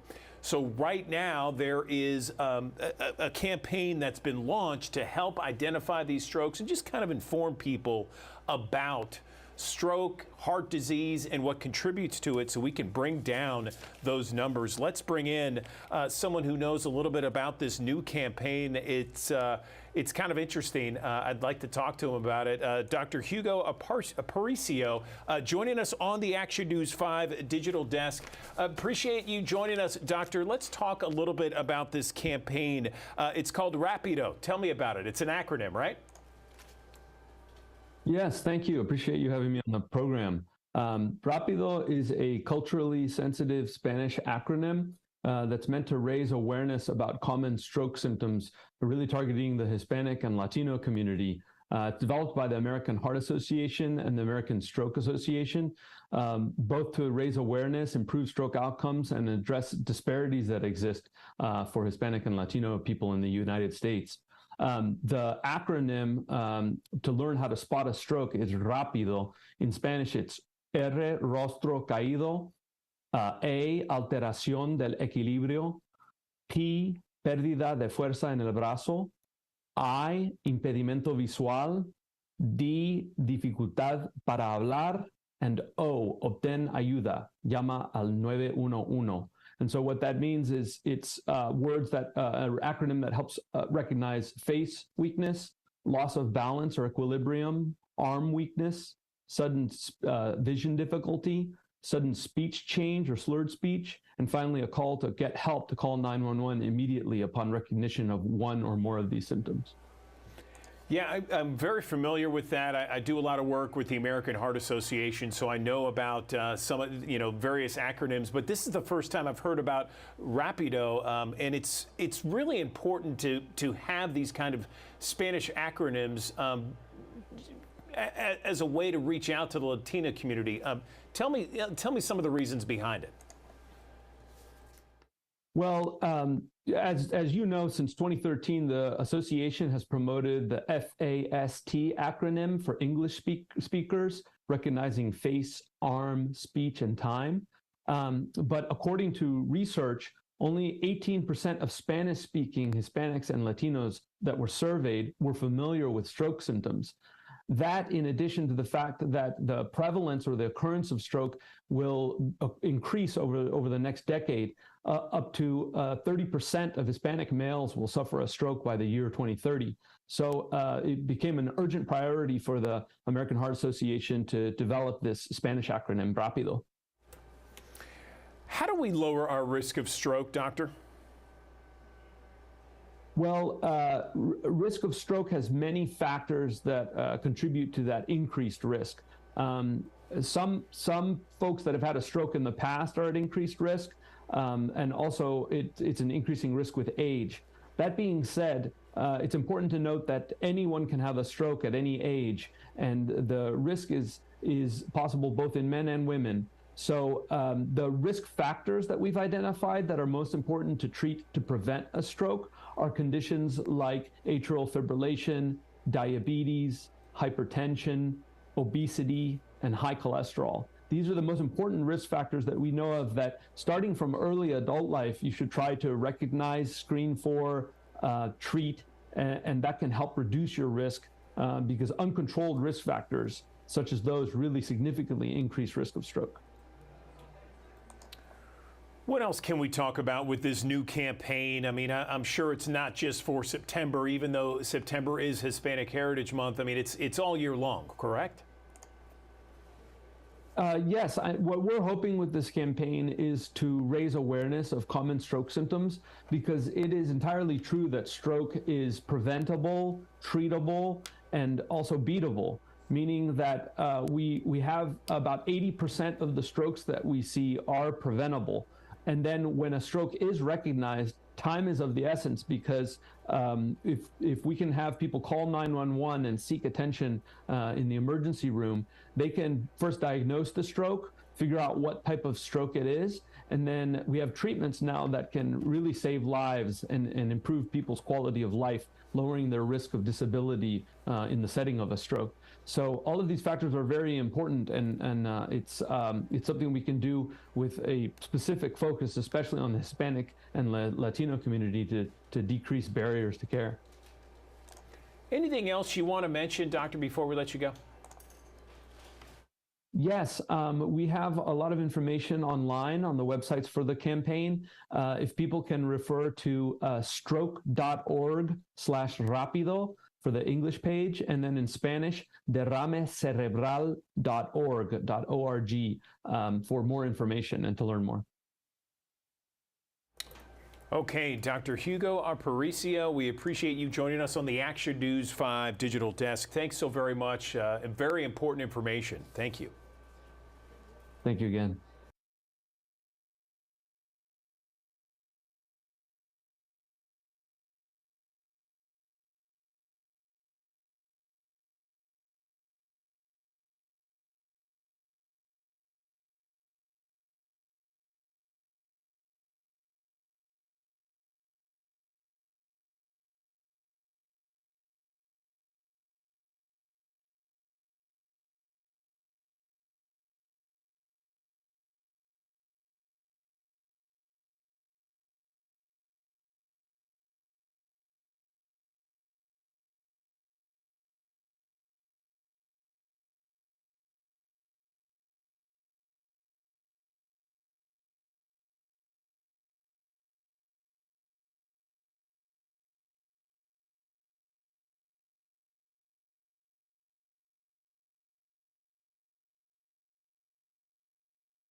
Welcome back to the Action News 5 digital desks. 9:33 is the time, 70 beautiful and gorgeous degrees as you take a live look from our High Five camera in downtown Memphis. We'll have the forecast coming up in just a little bit, but right now I am joined by Cole Early with Overton Park Shell to talk about all kinds of things. Some great weekend shows coming up and a new backstage experience tour. Cole, good morning to you. Tell me about this weekend. I know it's going to be busy. Good morning. It's great to be here. Thank you. It sure is. We have the Country Blues Festival, which I'm super excited about. Historically, there's a great rich history with that festival here and celebrating the blues in this region. And yeah, and then there's a band called The Dip on Friday night. I'm pretty excited about that. We've had them before, just good rock and roll. But yeah, we're going to be unveiling a Mississippi Blues Trail marker. Super exciting on Saturday with North Mississippi All-Stars, of course, who have a long, rich history with the Shell, especially with their dad, of course, Jim Dickinson, who started he put on the very first folk festival in this region as a 19-year-old in 1963. And it's great to see his sons full circle here, helping us celebrate that tradition. And, Jim Dickinson was also a founder, one of the early guys in the Country Blues Festivals, the formation of that nonprofit in the mid-60s. So it's a really great festival. If you come, I would suggest coming early for this one. Okay, so Cole, let's break it down again for people. So on Friday, you mentioned that there is something going on, and then Saturday's the Country Music Blues Festival. Let's go with Friday. What's happening on Friday once again? Well, great. We're in the midst of our free concert series, and Friday we have a band called The Dip. They're just a great band. And then Saturday, of course, the Country Blues Festival, but it's a special one because we're unveiling we've been honored with a spot on the Mississippi Blues Trail, which is an amazing set of historical markers, not only in Mississippi, but in important spots like the Shell that have hosted a lot of Mississippi bands over its history, especially the blues. And so we're having that unveiled, and that's a special ceremony on Saturday. So this Blues Trail marker, where is it going to be actually unveiled? Is it going to be at the Shell, and what is it going to say? Well, it's amazing. I don't know if you can see this, but here's the pamphlet for it. It's Furry Lewis looking all dapper in a suit in 1968 at the Shell. So it's going to be at the Shell. Our President Emeritus Ken Steinberg is going to speak, and then of course Grammy Award-winning, Golden Globe Award-winning Robert Gordon, who we've had the honor of having on our board of directors here at the Shell. He's going to say some remarks, and then it's going to be unveiled by Scott Beretta, who is the main interpretive planner for the Mississippi Blues Trail project. And of course, then our director, Natalie Wilson, will speak. Then it will be started off by Alvin Youngblood Hart, a great Mississippi blues guy who's got a great history with the Shell. And he is amazing. And then after that, of course, the North Mississippi All-Stars. So this is going to be one of our bigger shows of the year. And they just complete rock and roll blues. And it's awesome to see them again on this stage with such a long history with their family here. It sounds fantastic, Cole. I mean, and this is something that's going to be starting at 5:30 and then going to about 9 o'clock. Is there a cost involved? This is part of our free one. So this is a great value for free. It's again, it's part of our free series, and you know, we try to raise as much money as we can. Of course, as a nonprofit, free shows aren't free. They cost a lot of money to put together. So if you come, please contribute to the buckets that pass around. We have a bunch of great volunteers that help us do that. And yeah, so, and it's going to be good weather too, as well. I was just going to say, I mean, yeah. I was just going to say, if the weather is anything like it was this past weekend, it's going to be fantastic. So did I get that right? 5:30 to 9 o'clock on Saturday? Yes. Well, we're on a pretty tight schedule here. Right at 9 o'clock, you know, it'll be over. So, so don't come late is my point. If you come late, you'll miss everything. Right. All right. It sounds amazing. What else can we mention, Cole? Anything else we can mention about Overton Park Shell this weekend? Yes. Well, not necessarily this weekend because we're not doing it on show days. But believe it or not, we've just built a brand new history museum in the backstage of the Shell. The history here is just so rich and deep, starting with the WPA, and actually the neighborhood, the history starts way before that. Easton Park is right across the street. And they've been putting on music in this park since day one. So, and then of course, during the Depression, this place was built. And then Elvis's first big show is here. Johnny Cash's first big show is here. Of course, the civil rights actions that occurred here, and the folk revival and the blues festivals, and then the early 70s rock and roll bands like Black Sabbath and ZZ Top and James Gang, a bunch of great bands like that. And then a bunch of historic preservation up and downs and success stories.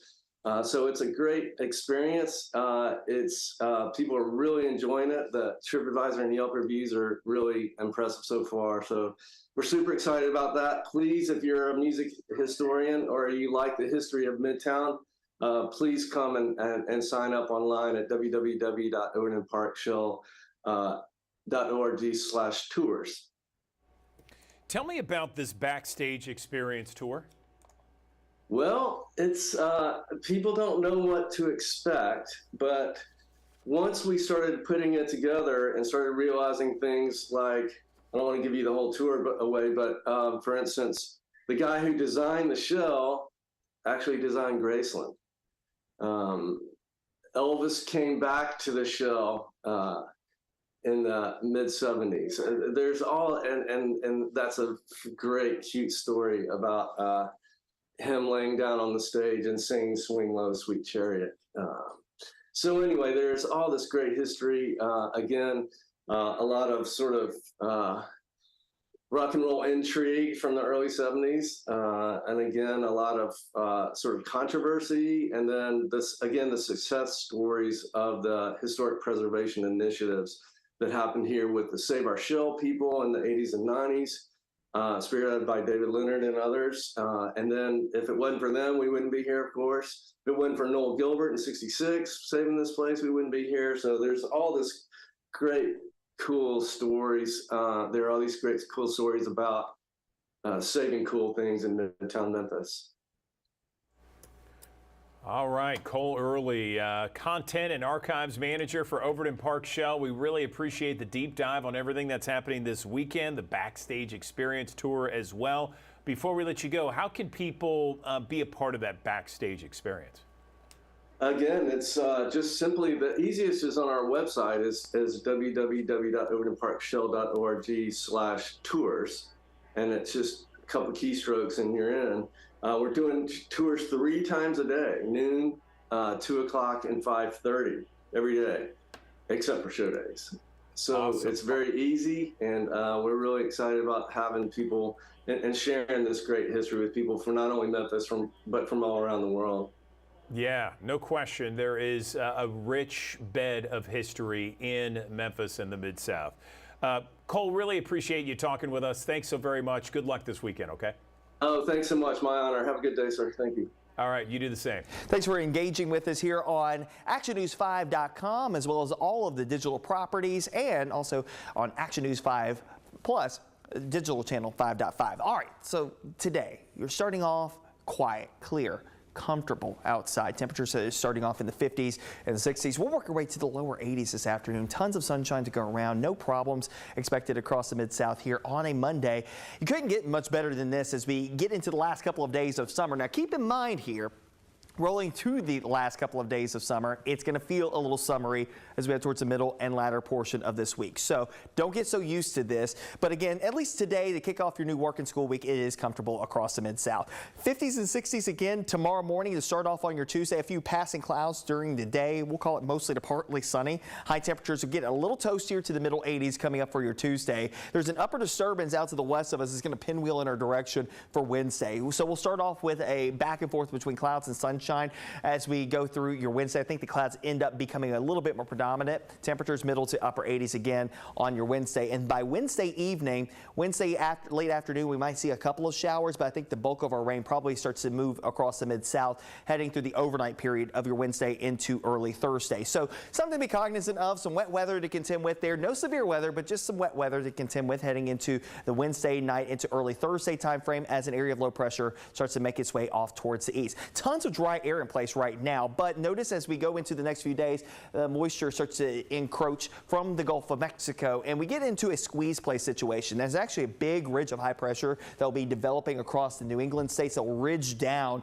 towards the Appalachians and then work its way into the Mid-South. So that keeps us kind of wedged in between that and then the moisture out to the west, and it will actually hold back the area of low pressure from making major inroads to the east as we head through the next few days. That high pressure ridge is going to be pretty stout, but still, at any rate, you're still going to notice an increase in cloudiness, an increase in moisture, and also the chances for a couple of passing showers. I think our best chances for rain will come in overnight Wednesday into early Thursday, and then another wave of rain likely coming in along a frontal boundary. They'll swing through here as we head towards your Sunday of this upcoming weekend. Of course, you can find out all the details in the extended forecast on the Action News 5 First Alert Weather app. You can download it in the Google Play Store and the Apple App Store. Out in the tropics, got a couple of things. We have Hurricane Nigel. Nigel will likely become a major hurricane here in the next day or so as it turns off to the north and east. Not a problem for the U.S. mainland, so good news there. Lee's off the map with the exception of, this is the remnants of Lee here.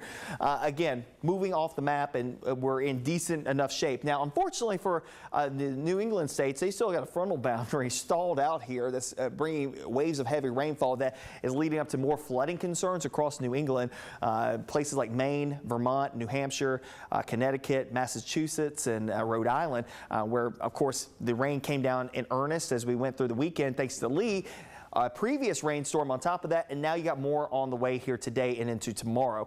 Back down to the south, you've got an area of low pressure that may try to develop off of the southeastern coastline. That will be a broad area of low pressure. It's a low chance that it actually becomes something consolidated, but it will have some implications in the forecast in the next few days. Got high pressure down here across the Caribbean, so no issues there except for the heat that's going to be cranking up. And then off the western African coastline, new wave that has a high chance of development moving off towards the west. So that'll be something that we watch out for here in the next couple of days. In the meantime, nothing to worry about in the Gulf of Mexico when it comes down to the tropics, and nothing that will directly impact us. Now, that little area off of the southeastern coastline will still backwash into some moisture into our area.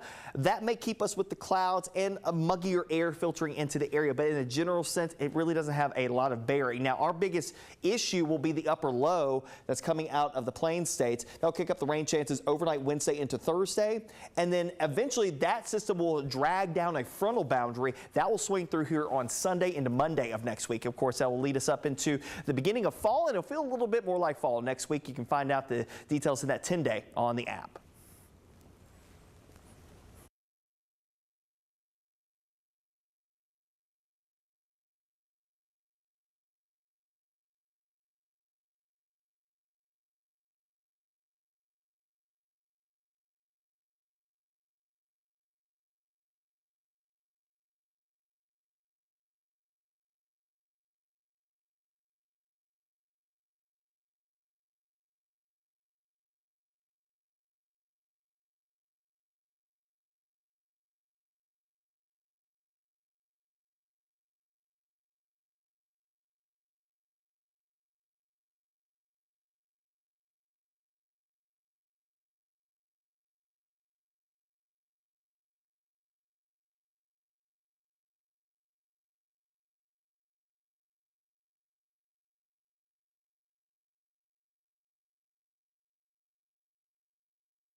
All right, back here in the Action News 5 digital desk. United Auto Workers strike against General Motors, Ford, and Stellantis has entered its third day. First-time members have struck all three automakers at the same time.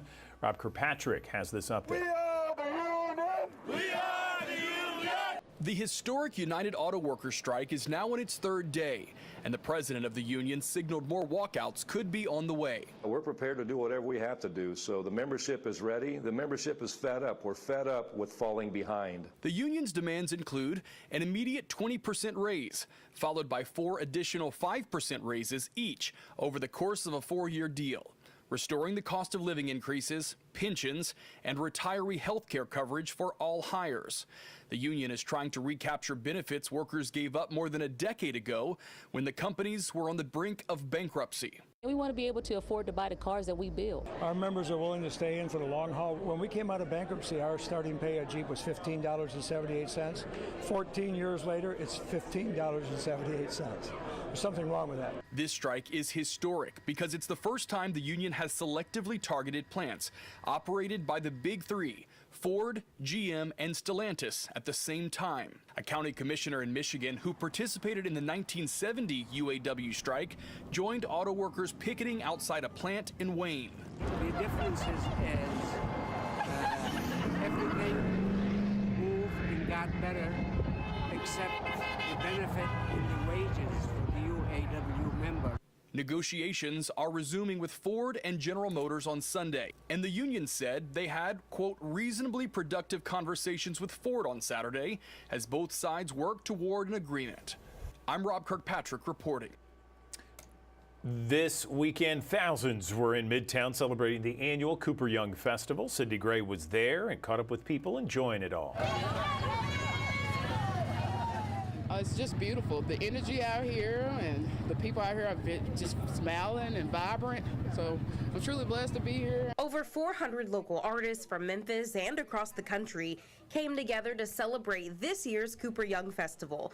The event, which is held in Memphis's largest historic district, celebrated its 35th year with more than 130,000 visitors. It's very nice. I just moved here in April, so it's a good way for me to get out and see my neighborhood. It's Maria Mack's first time selling her artwork at the festival, and she says she couldn't be happier to be a part of it. It helps get our work out.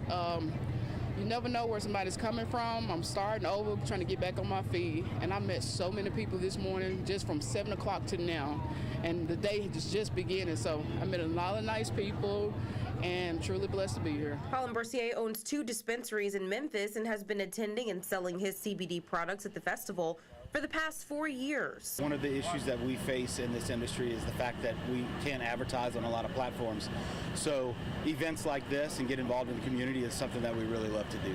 The free event is a boost for Memphis's economy and for morale for all who attend. Cheeseburger and fries and lemonade. It's really good too. Really good. Like the lemonade. Nice. Terrence Williams says he appreciates that the festival is a safe space for the LGBTQ+ community. Not a lot of people support us like that, you know. It's good to have a community to back you up, you know, whenever you need it. Whether it's the food, friends, family, or simply the fun, Cooper Young has something for everyone. Sydney Gray, Action News 5. Sounds of roller skates carving on concrete will ring in downtown's Riverside Garden for the Memphis River Parks partnerships Sunset Skate one final time this year. Action News 5's Taylor Tucker has more in the 901 Now.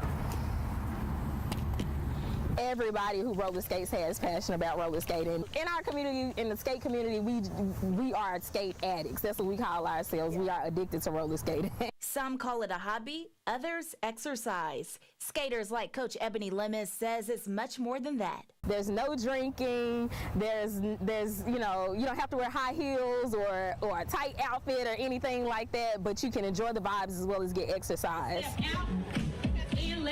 It's the vibes for Ebony, a feeling she and other skaters share when they come together.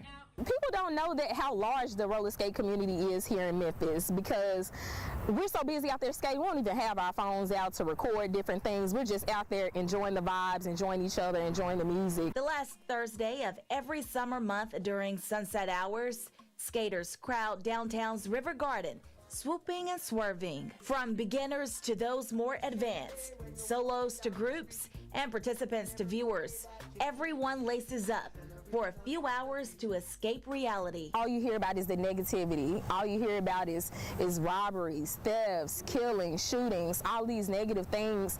And Sunset Skate is just a breath of fresh air for people. And I think that's what makes it so big is that it's this positive, fresh breath of air. And why it continues to roll on bigger and bigger each year. You'll see so many different people, so many different ages, ethnicities, backgrounds, and people that don't know each other just come up to each other, especially the kids. They come up to me a lot and they'll just ask questions or try to skate roller dance with me or anything, and so it's really fun. In Memphis, Taylor Tucker, Action News 5.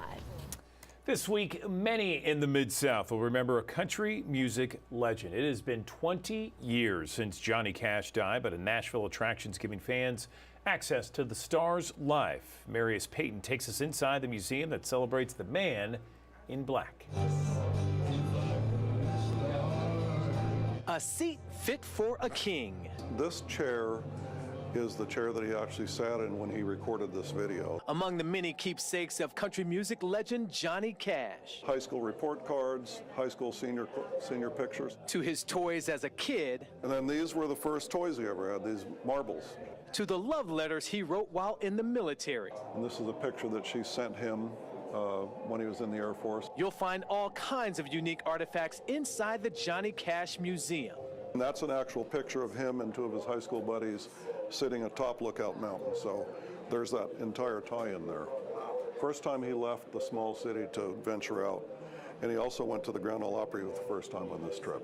It's been 20 years since the legend passed away, but Bill Miller, an old friend of Cash, says the musician's presence is still felt today. We don't present his death in the museum because I really feel like everywhere you go, Johnny Cash is still alive. Bill Miller is also the owner of the museum. He says the attraction is a one-stop shop, giving guests the chance to experience all things Johnny. The museum is in chronological order, so when you enter, you're going to see Johnny's birth certificate. As you move on, you're going to see when he went into the Air Force, you're going to see all the documents from the Air Force, his Air Force uniform, just basically moving through his entire life. For the last 10 years, the museum has welcomed fans from all over the country and the world. This year, it was voted the best music museum by USA Today. Forget about any trophies or anything else. The fact that people still come to see Johnny Cash, to learn about him, to honor him, that's better than the money, that's better than the awards, that's the ultimate reward for me. Bringing people even closer to the artist known as the Man in Black. And I think people just had comfort knowing Johnny Cash was there with his wisdom and his kindness and his humility. And I think that's probably what me and millions of other people miss. There's a new way people can lower their monthly student loan bills. It's called SAVE. It's an acronym. It's Saving on a Valuable Education Plan. Consumer investigator Rachel DePompa finds out how it works. Watch this. With student loan payments resuming October 1st, we're taking a look at the new SAVE plan being offered by the government. Eligible borrowers can enroll in this new income-driven repayment plan that could lower monthly bills and reduce the amount paid over the lifetime of a student loan. Once the plan is phased in, some people will see their monthly bills cut in half and remaining debt canceled after making at least 10 years in payments. Cherry Dale, a financial coach with the Virginia Credit Union, says if you're single and make $32,800 a year, you would qualify for a zero payment option. You do want to keep in mind they're not erasing that debt. That debt is still there, right? And you still owe it. And so even if you're not making those payments on there, that debt load is still in your name. However, it won't impact your credit, or you won't be in bad standing if you enter into the program and you qualify for those zero payments each month. Under the SAVE plan, a qualifying family of 4 earning $67,500 or less also might not owe a payment. She says if you make your monthly payment, your loan balance won't grow because of unpaid interest. Let's say they don't owe anything each month. That doesn't mean they don't necessarily make any payment. They could still make a $50 payment. They just don't have to. But if they're making that $50 payment, it's going to that principal of the loan, and you are starting to pay that loan down and what you owe. If you'd like to enroll and see if you qualify, you can go over to studentaid.gov. There's a message at the top of the website that says, learn more about the SAVE plan. With this, Watching Your Wallet, I'm Rachel DePompa. Thanks for engaging with us here on ActionNews5.com, as well as all of the digital properties, and also on Action News 5 Plus, digital channel 5.5. All right, so today you're starting off quiet, clear, comfortable outside. Temperatures starting off in the 50s and the 60s. We'll work our way to the lower 80s this afternoon. Tons of sunshine to go around. No problems expected across the Mid-South here on a Monday. You couldn't get much better than this as we get into the last couple of days of summer. Now keep in mind here, rolling to the last couple of days of summer, it's going to feel a little summery as we head towards the middle and latter portion of this week. So don't get so used to this. But again, at least today, to kick off your new work and school week, it is comfortable across the Mid-South. 50s and 60s again tomorrow morning to start off on your Tuesday. A few passing clouds during the day. We'll call it mostly to partly sunny. High temperatures will get a little toastier to the middle 80s coming up for your Tuesday. There's an upper disturbance out to the west of us. It's going to pinwheel in our direction for Wednesday. So we'll start off with a back and forth between clouds and sunshine as we go through your Wednesday. I think the clouds end up becoming a little bit more predominant. Temperatures middle to upper 80s again on your Wednesday. And by Wednesday evening, late afternoon, we might see a couple of showers, but I think the bulk of our rain probably starts to move across the Mid-South heading through the overnight period of your Wednesday into early Thursday. So something to be cognizant of, some wet weather to contend with there. No severe weather, but just some wet weather to contend with heading into the Wednesday night into early Thursday time frame as an area of low pressure starts to make its way off towards the east. Tons of dry air in place right now, but notice as we go into the next few days, the moisture starts to encroach from the Gulf of Mexico, and we get into a squeeze play situation. There's actually a big ridge of high pressure that will be developing across the New England states that will ridge down towards the Appalachians and then work its way into the Mid-South. So that keeps us kind of wedged in between that and then the moisture out to the west, and it will actually hold back the area of low pressure from making major inroads to the east as we head through the next few days. That high pressure ridge is going to be pretty stout, but still, at any rate, you're still going to notice an increase in cloudiness, an increase in moisture, and also the chances for a couple of passing showers. I think our best chances for rain will come in overnight Wednesday into early Thursday, and then another wave of rain likely coming in along a frontal boundary. They'll swing through here as we head towards your Sunday of this upcoming weekend. Of course, you can find out all the details in the extended forecast on the Action News 5 First Alert Weather app. You can download it in the Google Play Store and the Apple App Store. Out in the tropics, got a couple of things. We have Hurricane Nigel. Nigel will likely become a major hurricane here in the next day or so as it turns off to the north and east. Not a problem for the U.S. mainland, so good news there. Lee's off the map. map with the exception of, this is the remnants of Lee here. Again, moving off the map, and we're in decent enough shape. Now, unfortunately for the New England states, they still got a frontal boundary stalled out here that's bringing waves of heavy rainfall that is leading up to more flooding concerns across New England. Places like Maine, Vermont, New Hampshire, Connecticut, Massachusetts, and Rhode Island, where, of course, the rain came down in earnest as we went through the weekend thanks to Lee. Previous rainstorm on top of that, and now you got more on the way here today and into tomorrow. Back down to the south, you've got an area of low pressure that may try to develop off of the southeastern coastline. That will be a broad area of low pressure. It's a low chance that it actually becomes something consolidated, but it will have some implications in the forecast in the next few days. Got high pressure down here across the Caribbean, so no issues there except for the heat that's going to be cranking up. And then off the western African coastline, a new wave that has a high chance of development moving off towards the west. So that'll be something that we watch out for here in the next couple of days. In the meantime, nothing to worry about in the Gulf of Mexico when it comes down to the tropics, and nothing that will directly impact us. Now, that little area off of the southeastern coastline will still backwash into some moisture into our area. That may keep us with the clouds and a muggier air filtering into the area, but in a general sense, it really doesn't have a lot of bearing. Now, our biggest issue will be the upper low that's coming out of the plains states. That'll kick up the rain chances overnight Wednesday into Thursday, and then eventually that system will drag down a frontal boundary that will swing through here on Sunday into Monday of next week. Of course, that will lead us up into the beginning of fall, and it'll feel a little bit more like fall next week. You can find out the details of that 10-day on the app.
You know fall's approaching when the Mid-South Corn Maze opens up. It's that time of year again. The Mid-South Corn Maze opened today at the Agri Center. This year's theme, Get Lost in Space. It'll be available now until Halloween during the month of October.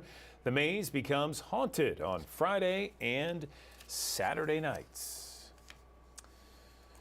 Well, the very first painting from Bob Ross's 1980 TV series, The Joy of Painting, is up for sale. The original oil painting, A Walk in the Woods, listed at $9.8 million. It's one of several Bob Ross paintings the owner, Ryan Nelson, has acquired over the years.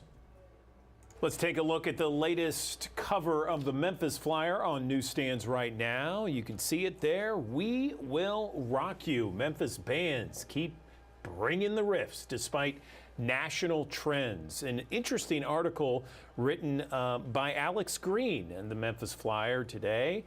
You can pick it up at any place you pick up the Memphis Flyer, or you can just go to memphisflyer.com. I'm joined now by Alex Green with the Memphis Flyer. And Alex, you're looking very spiffy, all dressed up like that. I appreciate you joining us on the digital desk. How are you? Oh, thanks.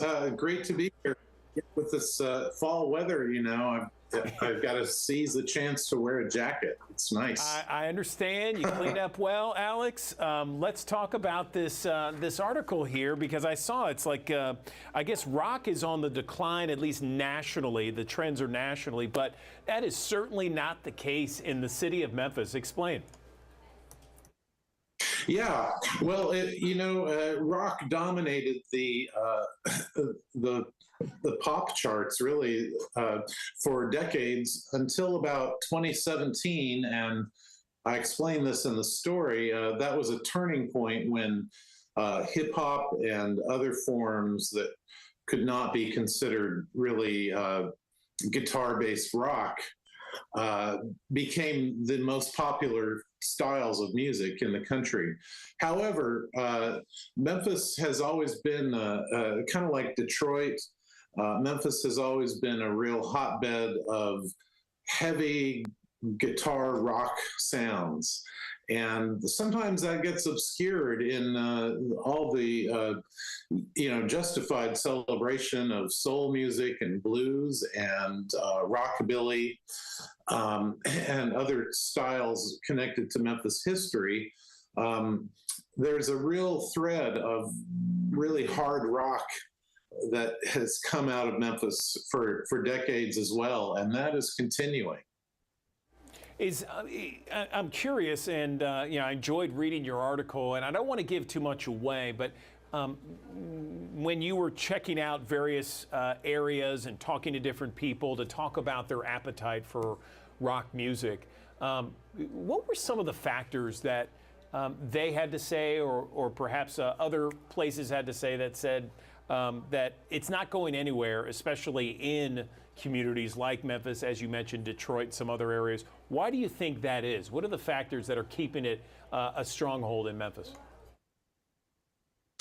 Well, I think a lot of it is the musicians themselves who have, really persisted over decades and have been influenced by the hard rock in Memphis that came before them.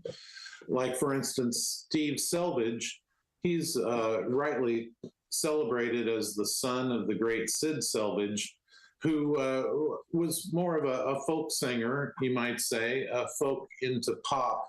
But Steve early on was also influenced by a colleague of his father's, Lee Baker, who pioneered some really heavy guitar sounds in the early 70s with a band called Moloch. And that had a direct impact on Steve. And, that's not going anywhere. Steve has, internalized a lot of skills over the years and a lot of artistry in bringing, you might say, kind of taming that wild, unhinged guitar sound that started with heavy blues and Led Zeppelin and that sort of thing, over 50 years ago.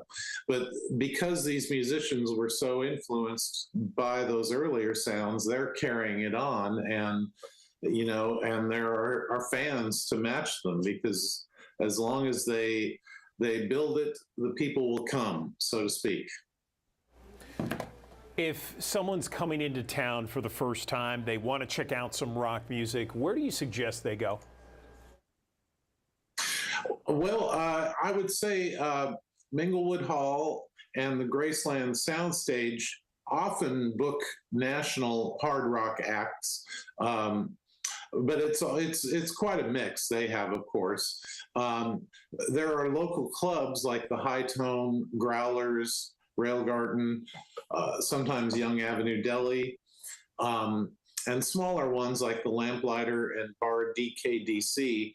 And they'll have a lot more hard rock acts, especially the High Tone and Growlers, I would say. And then the Rail Garden has such eclectic booking, but they do have a lot of hard rock. In fact, Steve Selvage is playing there tomorrow.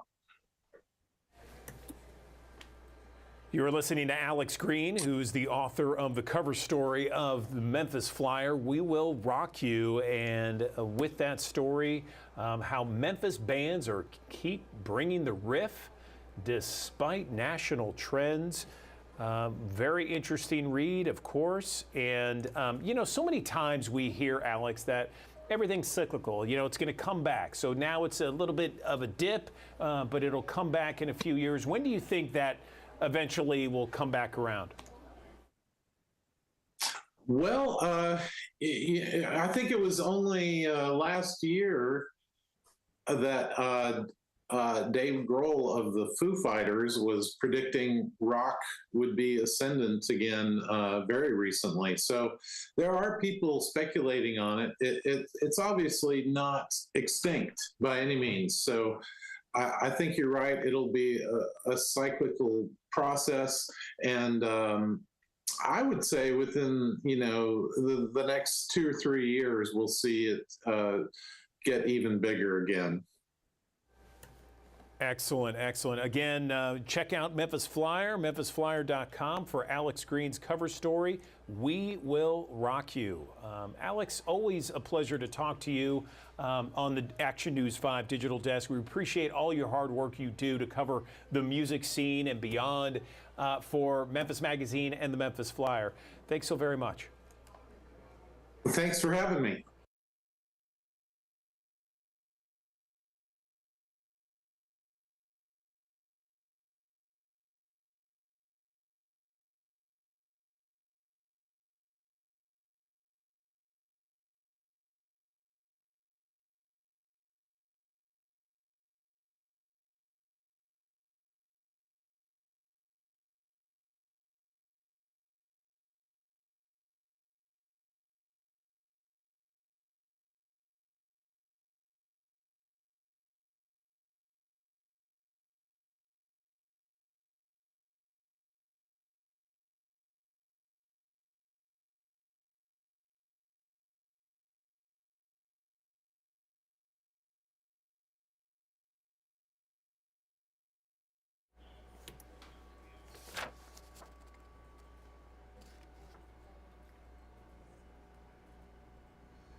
Imposter scams have become one of the fraudsters' go-to schemes for defrauding victims. And the latest schemes involved impersonating Xfinity or Comcast, with the scammer telling customers a discount is ending, but in reality, it's all a ploy to steal your money. Consumer investigator Carice Jackman spoke with the Better Business Bureau about the signs you should look for in this latest phone scam. Take a look. Hi there. It's a call that oftentimes comes out of the blue. This call is to remind you that Comcast Xfinity will be canceling the 50% discount offer, which was not applied on your account. A voicemail purportedly from a legitimate business. In order to avail the discount right now and save monthly bills, please call back at... When in reality, it's a scam.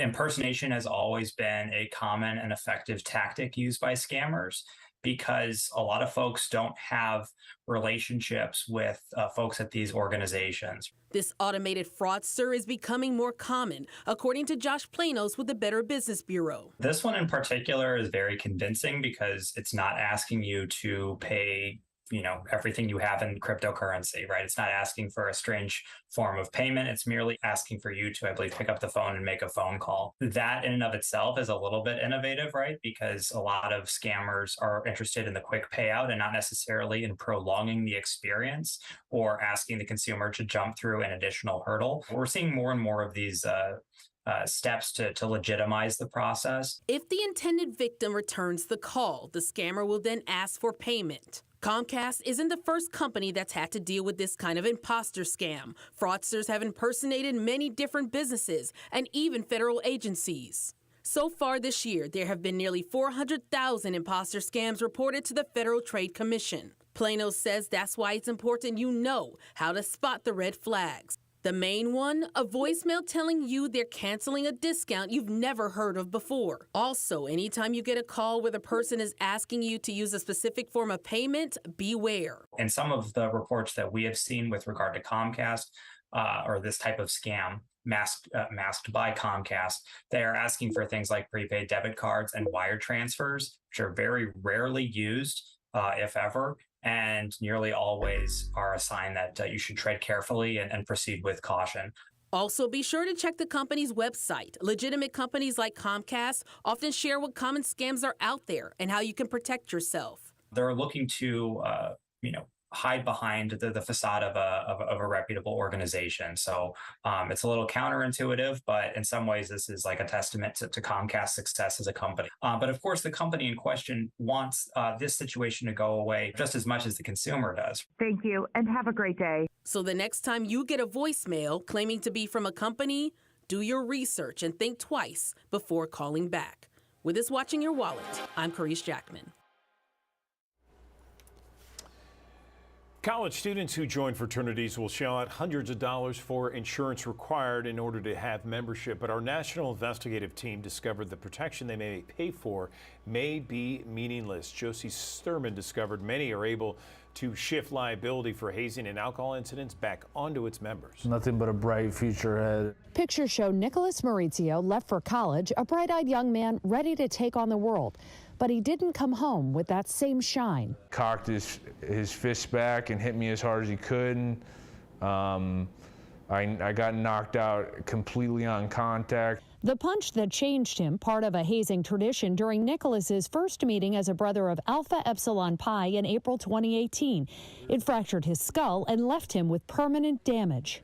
It broke me, Josie. Maurizio's family sued the young man who hit him, 6 of his fraternity brothers, and the national fraternity, claiming leadership at AE Pi knew about hazing problems at the Florida State chapter, but they still took no action to enforce their own policies and protect him.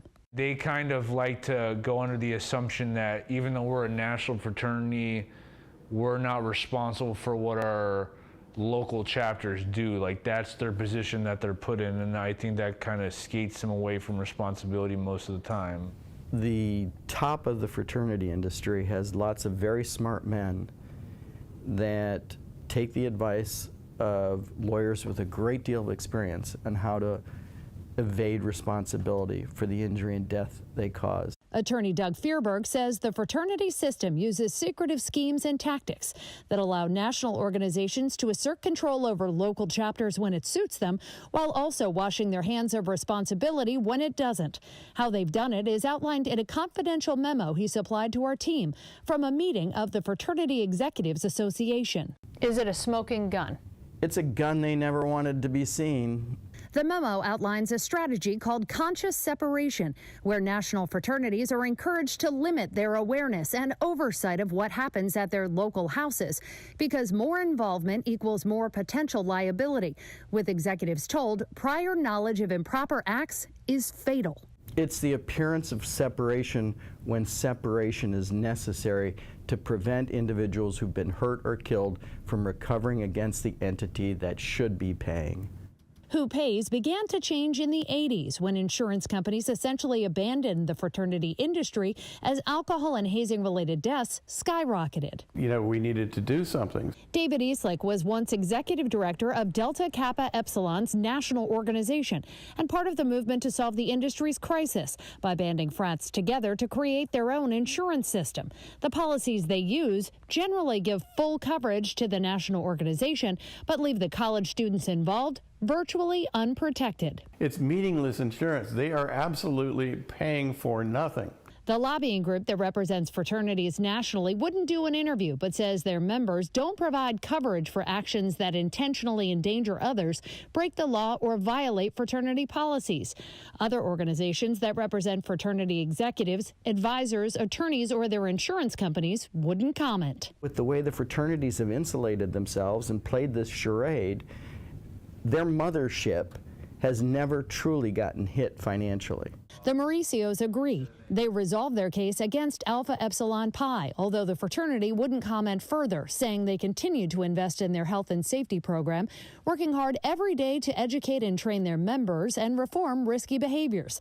Still, Nicholas and his family believe the national fraternity avoided the kind of major blow he couldn't. It will be a battle for the rest of my life.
Back here in the Action News 5 digital desk, the federal government is 2 weeks away from running out of money, and Democrats and Republicans are not close to an agreement to keep the government open. Washington News Bureau reporter Josh Rotenberg has more. Back in May, President Joe Biden and House Speaker Kevin McCarthy cut a deal. The deal: suspend the debt limit until 2025 in exchange for keeping spending flat next year. Since then, the Senate has moved forward with strong bipartisan support. McCarthy and House Republicans, however, have marked up its spending proposals at lower levels than what was agreed upon. The House's dilemma is now causing a massive headache for the Speaker, and it could come down to keeping the government lights on or giving up his gavel. The far-right flank of the House Republican Conference has threatened to oust McCarthy from his role if he brings a short-term funding resolution to the floor and if he works with Democrats to do so. And McCarthy has dared his members to go for it. All of this is unfolding again as the federal government is set to shut down in a matter of weeks. In Washington, I'm Josh Rotenberg. Stores, believe it or not, already getting ready for the holiday rush. So are customers. According to a new Bankrate survey, half of all holiday shoppers plan to start their holiday shopping by Halloween. 12% started by the end of August. 12% will kick off their holiday shopping this month. 26% of people say they will begin in October. I know it's early. I actually think it's a good idea for a few reasons. The biggest one is it just gives you more time. You can spread out your cash flow, you can set a budget. Stacking discounts can help you get a good deal. That simply means using shopping portals or credit cards with rewards for extra bonuses on top of store sales, just to make sure you pay off that credit card bill to avoid interest. One survey conducted by Greenlight found that 74% of teens, that's pretty much 3 in 4, don't feel confident about their financial education. Another study found that 4 out of 5 parents wished that they had learned more about money as a kid. How is your financial literacy? Well, how can you teach your kids to be financially intelligent? That was the subject of my Best Life report. Check this out. How much does your child know about money? We teach them budgeting. They have their own accounts. They manage their own accounts. They understand the importance of saving, of investing. I try to explain to him that he needs to start saving because he's 10 in a couple of years he's going to be, or a few years he's going to be driving. So we need to save up for a car because I don't want to buy him one. A study from the University of Cambridge found that lifelong money habits are largely established by age 7. Researchers discovered kids observe money behaviors and attitudes at a very early age, and they imitate what they see. The good news is that you can help your kids develop a savvy money mindset. First, use effective language. Be sure to communicate that you're in control of your financial situation. Instead of saying, "We can't afford that," try, "That's not how we choose to spend our money. We want to put savings first." Next, take advantage of teachable moments. For instance, when you're shopping, point out discounted items and show your kids how much they can save by purchasing something on sale. Also, help your little ones create a budget. One way to do this is to give them small, regular allowances for chores. Then, help them divide their earnings into needs, wants, savings, and charity with dedicated jars for each. Researchers recommend encouraging kids to put between 10% and 20% of their new earnings into savings. Okay, so researchers say it's also very important to train your kids to avoid impulse charges. Encourage them to wait at least one day before they decide to buy anything over $15. Well, it was a wish come true for a 15-year-old Tennessee girl who's going through a lot when it comes to her health. The Make-A-Wish Foundation was there to give this young girl what she has always wanted. Forrest Sanders has the touching surprise. I have pictures everywhere. Slippers were given to me. That's a puzzle I did. I painted that picture with my sister. Just a lot of Highland stuff. There's so much comfort for Briley Crutcher out here in Bethpage on her family's farm. Been in our family for... Briley's the 4th generation on this farm and the 6th generation in Asheville community. And this community was ready with all the comfort they could give when Briley was delivered some difficult news. She was diagnosed with malignant ovarian cancer. And I said, that's it. I said, armor of God on, the weapon is formed, but it won't prosper. And we're gonna get this done. And she's in remission. And then when I was going through chemo, I got that one painted for me. Throughout the journey, the people of Bethpage banded together, raising $72,000 for Briley. And the gifts weren't finished. You see, a little while before we met Briley, a lot of people started arriving at the family farm. Briley was taken out of school early. Driving up to the house, it was clear there was a surprise waiting.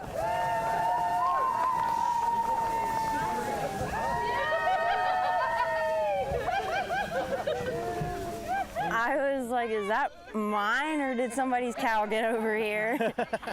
He's very cute. I named him Homer. Whenever I saw him, I was like, he just looks like a Homer. Briley's always wanted to adopt a miniature Highland cow. I was like, oh my gosh, those are so fuzzy and cute, and I want to cuddle one. And I was like, can I get one? And he said no. But today, a partnership of Make-A-Wish Middle Tennessee and the Tractor Supply Foundation has brought Homer to Briley. You gonna sleep in the bed with you? I'm gonna need a ramp built.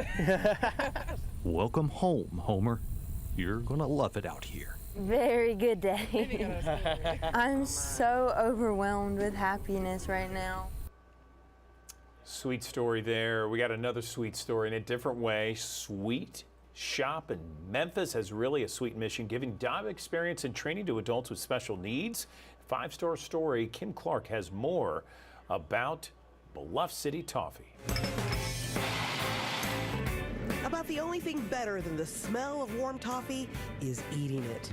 And Bluff City Toffee, tucked away in the Sanderland Club Plaza on Sanderland Avenue, has some delicious options. Just ask Livy Aldrich, one of the trainees who weighs, bags, and gift wraps those options. Yeah, I like working here because we put toffee in packets and popcorn and maybe cookies too. So we have 3 different types of toffee. We have milk chocolate pecan toffee, we have dark chocolate pecan toffee with some sea salt on top, and white chocolate macadamia nut toffee. Then we have our butter toffee popcorn. Rob Crone is a supervisor at Madonna Learning Center as well as production manager at Bluff City Toffee, training adults in that center's vocational program. Ethan Thomas has been with the Learning Center since 2011.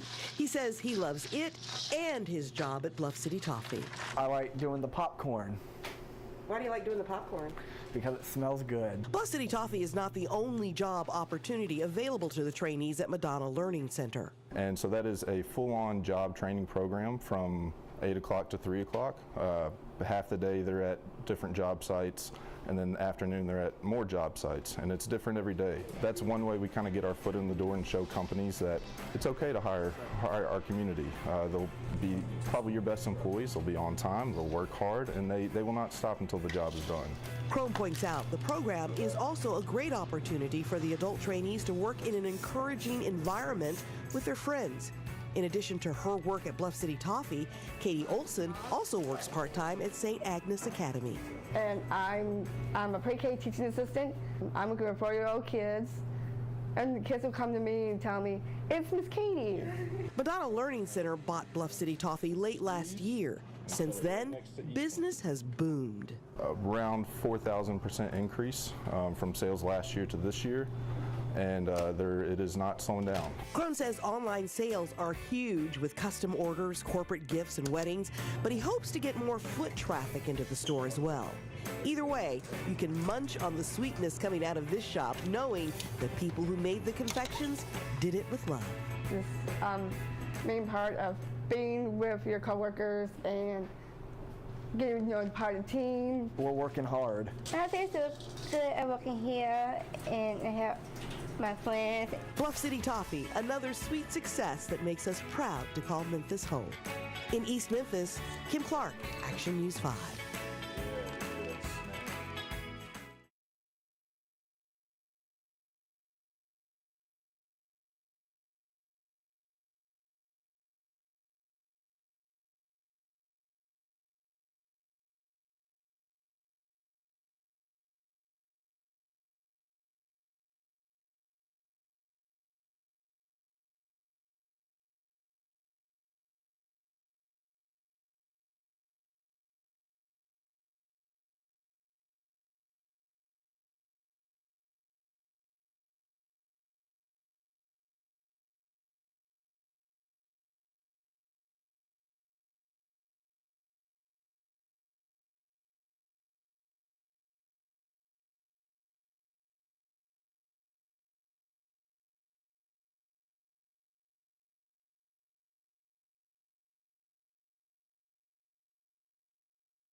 Thanks for engaging with us here on ActionNews5.com, as well as all of the digital properties, and also on Action News 5 Plus, digital channel 5.5. All right, so today you're starting off quiet, clear, comfortable outside. Temperatures are starting off in the 50s and the 60s. We'll work our way to the lower 80s this afternoon. Tons of sunshine to go around. No problems expected across the Mid-South here on a Monday.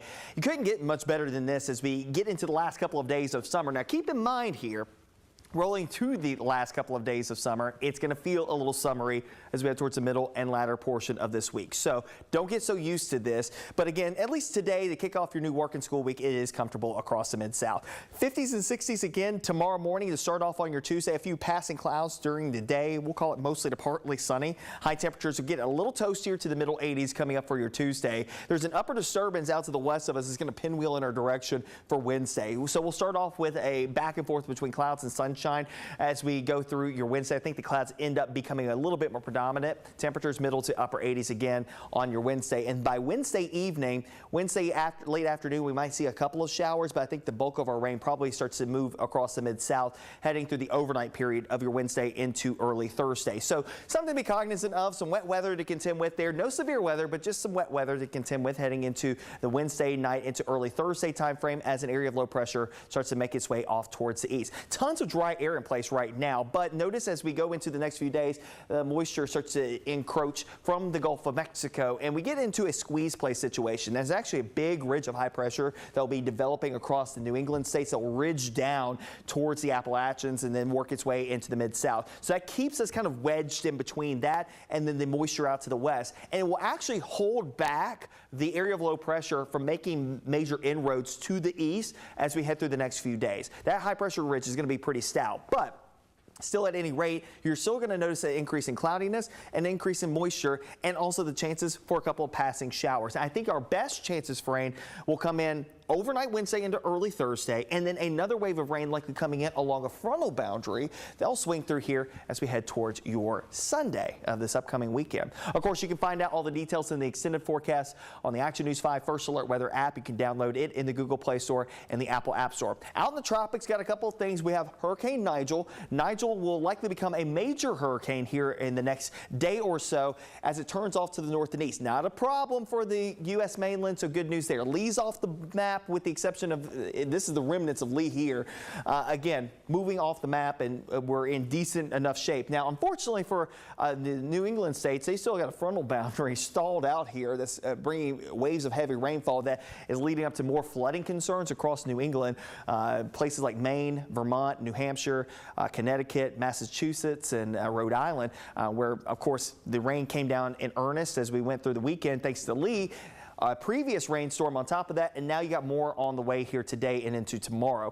Back down to the south, you've got an area of low pressure that may try to develop off of the southeastern coastline. That will be a broad area of low pressure. So low chance that it actually becomes something consolidated, but it will have some implications in the forecast in the next few days. Got high pressure down here across the Caribbean, so no issues there except for the heat that's going to be cranking up. And then off the western African coastline, a new wave that has a high chance of development moving off towards the west. So that'll be something that we watch out for here in the next couple of days. In the meantime, nothing to worry about in the Gulf of Mexico when it comes down to the tropics, and nothing that will directly impact us. Now, that little area off of the southeastern coastline will still backwash into some moisture into our area. That may keep us with the clouds and a muggier air filtering into the area, but in a general sense, it really doesn't have a lot of bearing. Now, our biggest issue will be the upper low that's coming out of the plains states. That'll kick up the rain chances overnight Wednesday into Thursday, and then eventually that system will drag down a frontal boundary that will swing through here on Sunday into Monday of next week. Of course, that will lead us up into the beginning of fall, and it'll feel a little bit more like fall next week. You can find out the details of that 10-day on the app.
The mother of Jalen McKenzie says she's still looking for answers about her son's death. Last week, the Shelby County District Attorney released a video. This video, body camera footage I want to show you here from the shooting. Memphis Police says that there was an exchange of gunfire here between McKenzie and officers during a foot chase.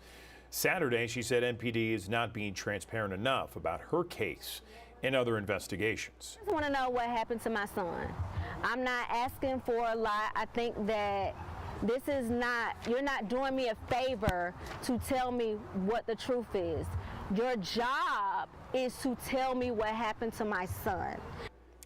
McKenzie says she'll keep pushing for more information. The Tennessee Bureau of Investigation is still investigating this case.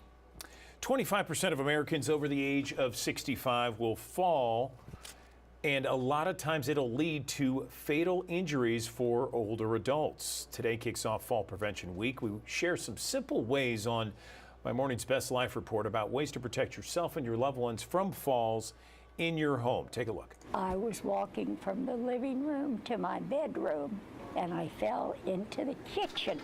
82-year-old Patricia Bursch spent 2.5 days on her kitchen floor until help arrived. Her story is not uncommon. 60% of falls happen inside the home. If you're over the age of 65, you have a 25% chance of falling. That's 1 in 4, and hurting yourself. Researchers predict there will be 7 deadly falls every hour by 2030. And that's why it's so important to make sure your home is as safe as possible. It can be things like adding a grab rail or changing the way you do something, like turning on a light before you walk down the stairs. So another common hazard are things like these carpets where the edges can lift up and cause a problem. Using double-sided tape under the rug solved the problem. Other simple and effective solutions: add railings to all of your stairways and grab bars before getting in and out of the shower and on and off the toilet. All right, I want to tell you about the Tennessee Innocence Project. Opened its newest office in Memphis. Action News 5's Cindy Gray has more on that. A new Memphis office dedicated to freeing those behind bars due to wrongful convictions. A lot of people think wrongful convictions can't happen, don't happen. It just doesn't happen here in America.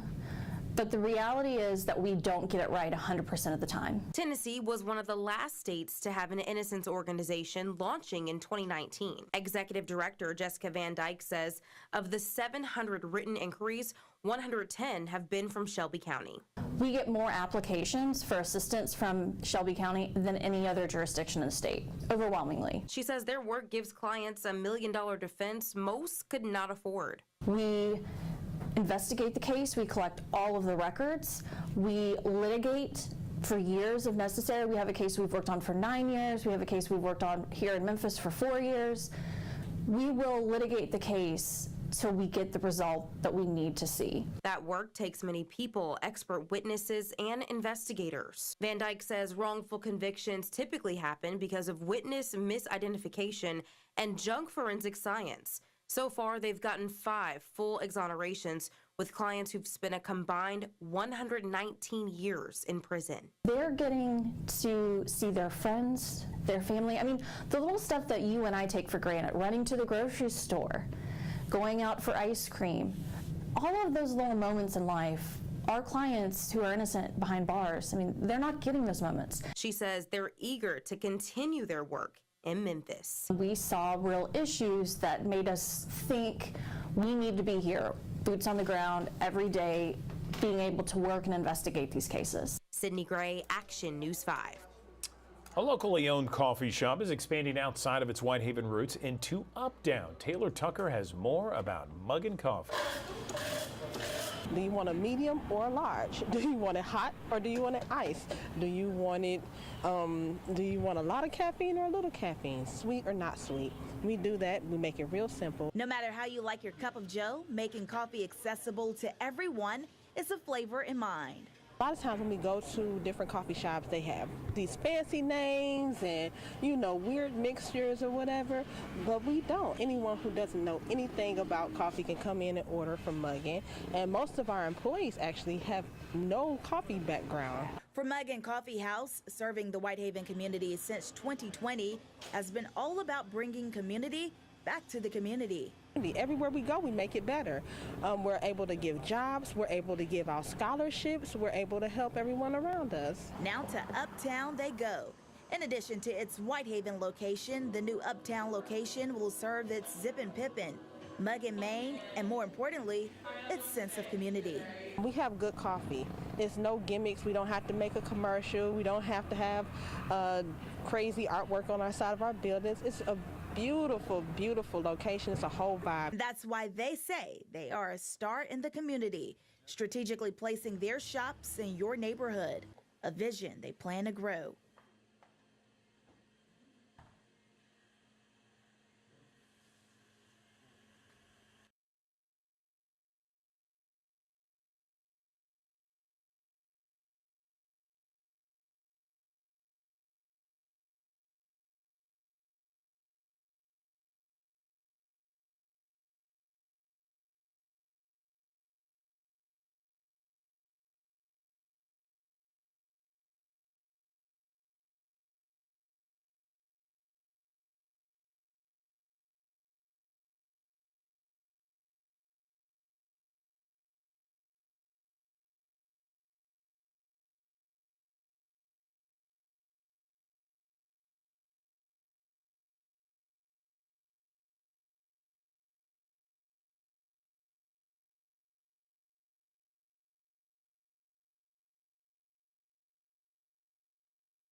Life hasn't been kind to 42-year-old Owen Buzzard.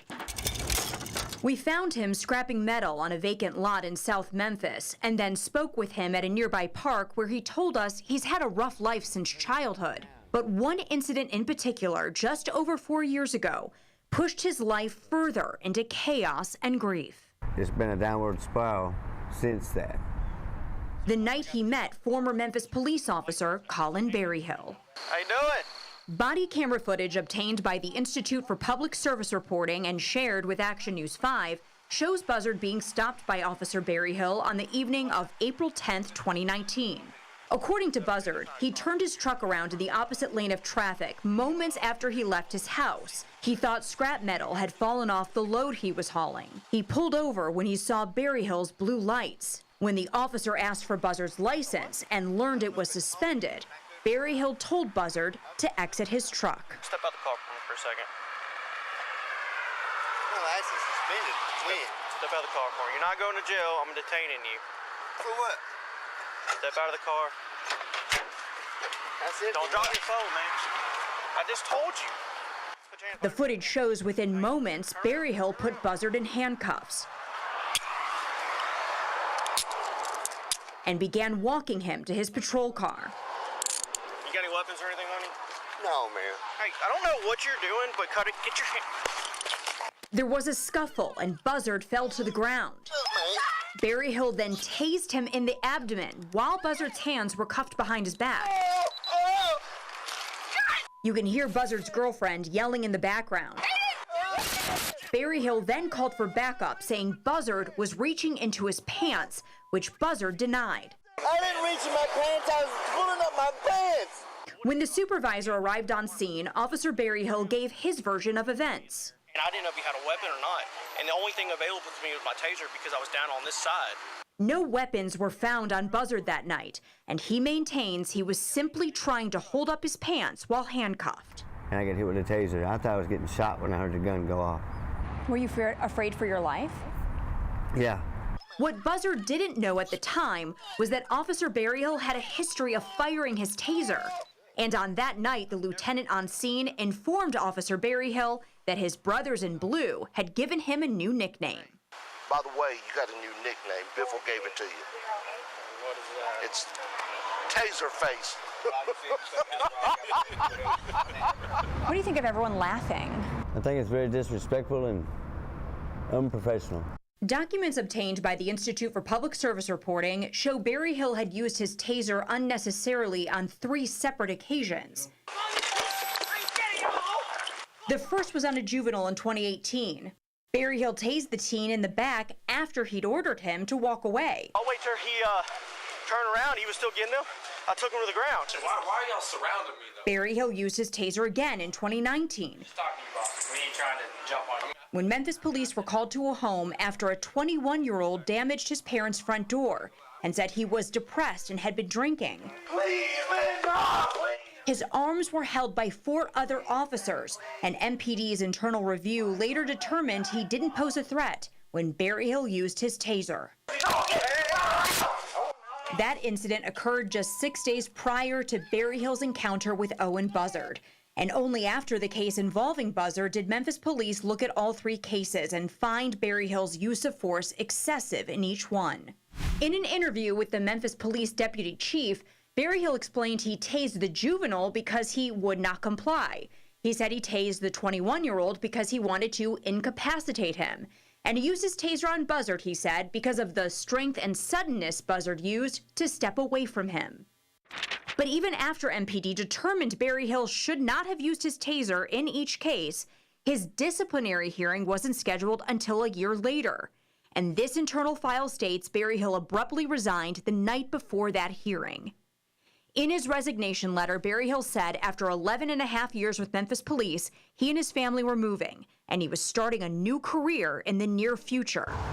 Just 1 month later, Berryhill took a job a few miles down the road with the South Haven Police Department. Absolutely, it concerns me. Claudia Williams-Hyman is a senior staff attorney at the American Civil Liberties Union of Mississippi. South Haven, like many counties in Mississippi, doesn't necessarily view a history with misconduct or history with sort of violent incidents as a deal breaker.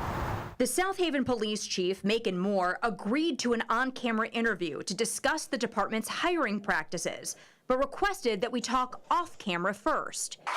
When our conversation landed on specific hires like Berryhill,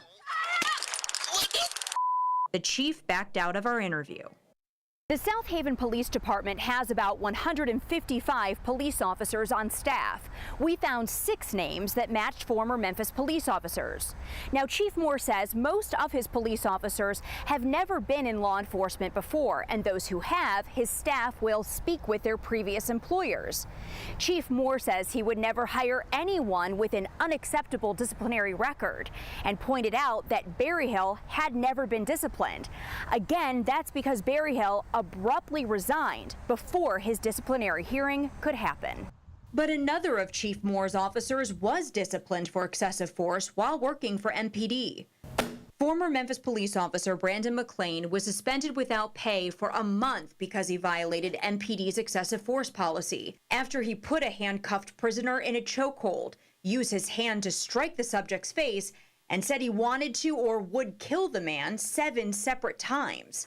McLean denied the beating to the deputy police chief, but when asked if he could see how his verbal statements could suggest abuse or excessive force, McLean said yes, he could see how using that type of verbiage could make it seem like he was physically abusive to the suspect. McLean is now a sergeant in South Haven, and Berryhill was named Officer of the Month in 2021. Chief Moore said Berryhill has carried a taser for nearly 3 years now and hasn't used it once. That would mean the last time Berryhill used his taser was on Owen Buzzard. Since that night, Buzzard has lost his home, his car, and his girlfriend. He also says he's suffered permanent injuries from the taser hits. My medical doctor told me that the twitching of that one leg is probably from that. She says she can't say it 100%. What Buzzard can say with 100% certainty is that he hopes to never encounter Officer Colin Berryhill again. I feel sorry for anybody that he comes in contact with in South Haven. For the investigators, I'm Jessica Jaglois.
Thanks for engaging with us here on ActionNews5.com, as well as all of the digital properties, and also on Action News 5 Plus, digital channel 5.5. All right, so today you're starting off quiet, clear, comfortable outside. Temperatures starting off in the 50s and the 60s. We'll work our way to the lower 80s this afternoon. Tons of sunshine to go around. No problems expected across the Mid-South here on a Monday.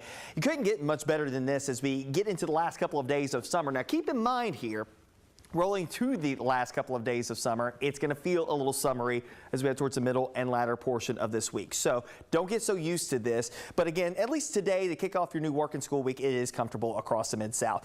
50s and 60s again tomorrow morning to start off on your Tuesday. A few passing clouds during the day. We'll call it mostly to partly sunny. High temperatures will get a little toastier to the middle 80s coming up for your Tuesday. There's an upper disturbance out to the west of us that's going to pinwheel in our direction for Wednesday. So we'll start off with a back and forth between clouds and sunshine as we go through your Wednesday. I think the clouds end up becoming a little bit more predominant. Temperatures middle to upper 80s again on your Wednesday. And by Wednesday evening, late afternoon, we might see a couple of showers, but I think the bulk of our rain probably starts to move across the Mid-South heading through the overnight period of your Wednesday into early Thursday. So something to be cognizant of, some wet weather to contend with there. No severe weather, but just some wet weather to contend with heading into the Wednesday night into early Thursday time frame as an area of low pressure starts to make its way off towards the east. Tons of dry air in place right now, but notice as we go into the next few days, the moisture starts to encroach from the Gulf of Mexico, and we get into a squeeze play situation. There's actually a big ridge of high pressure that will be developing across the New England states that will ridge down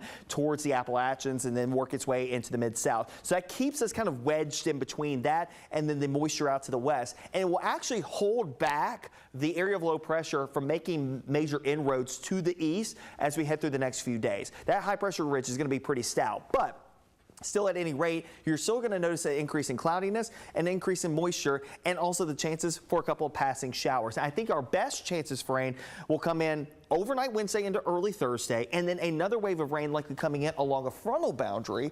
They'll swing through here as we head towards your Sunday of this upcoming weekend. Of course, you can find out all the details in the extended forecast on the Action News 5 First Alert Weather app. You can download it in the Google Play Store and the Apple App Store. Out in the tropics, got a couple of things. We have Hurricane Nigel. Nigel will likely become a major hurricane here in the next day or so as it turns off to the north and east. Not a problem for the U.S. mainland, so good news there. Lee's off the map with the exception of, this is the remnants of Lee here. Again, moving off the map, and we're in decent enough shape. Now, unfortunately for the New England states, they still got a frontal boundary stalled out here that's bringing waves of heavy rainfall that is leading up to more flooding concerns across New England. Places like Maine, Vermont, New Hampshire, Connecticut, Massachusetts, and Rhode Island, where, of course, the rain came down in earnest as we went through the weekend thanks to Lee. Previous rainstorm on top of that, and now you got more on the way here today and into tomorrow. Back down to the south, you've got an area of low pressure that may try to develop off of the southeastern coastline. That will be a broad area of low pressure. So low chance that it actually becomes something consolidated, but it will have some implications in the forecast in the next few days. Got high pressure down here across the Caribbean, so no issues there except for the heat that's going to be cranking up. And then off the western African coastline, a new wave that has a high chance of development moving off towards the west. So that'll be something that we watch out for here in the next couple of days. In the meantime, nothing to worry about in the Gulf of Mexico when it comes down to the tropics, and nothing that will directly impact us. Now, that little area off of the southeastern coastline will still backwash into some moisture into our area. That may keep us with the clouds and a muggier air filtering into the area, but in a general sense, it really doesn't have a lot of bearing. Now, our biggest issue will be the upper low that's coming out of the Plains states. That'll kick up the rain chances overnight Wednesday into Thursday, and then eventually that system will drag down a frontal boundary that will swing through here on Sunday into Monday of next week. Of course, that will lead us up into the beginning of fall, and it'll feel a little bit more like fall next week. You can find out the details of that 10-day on the app.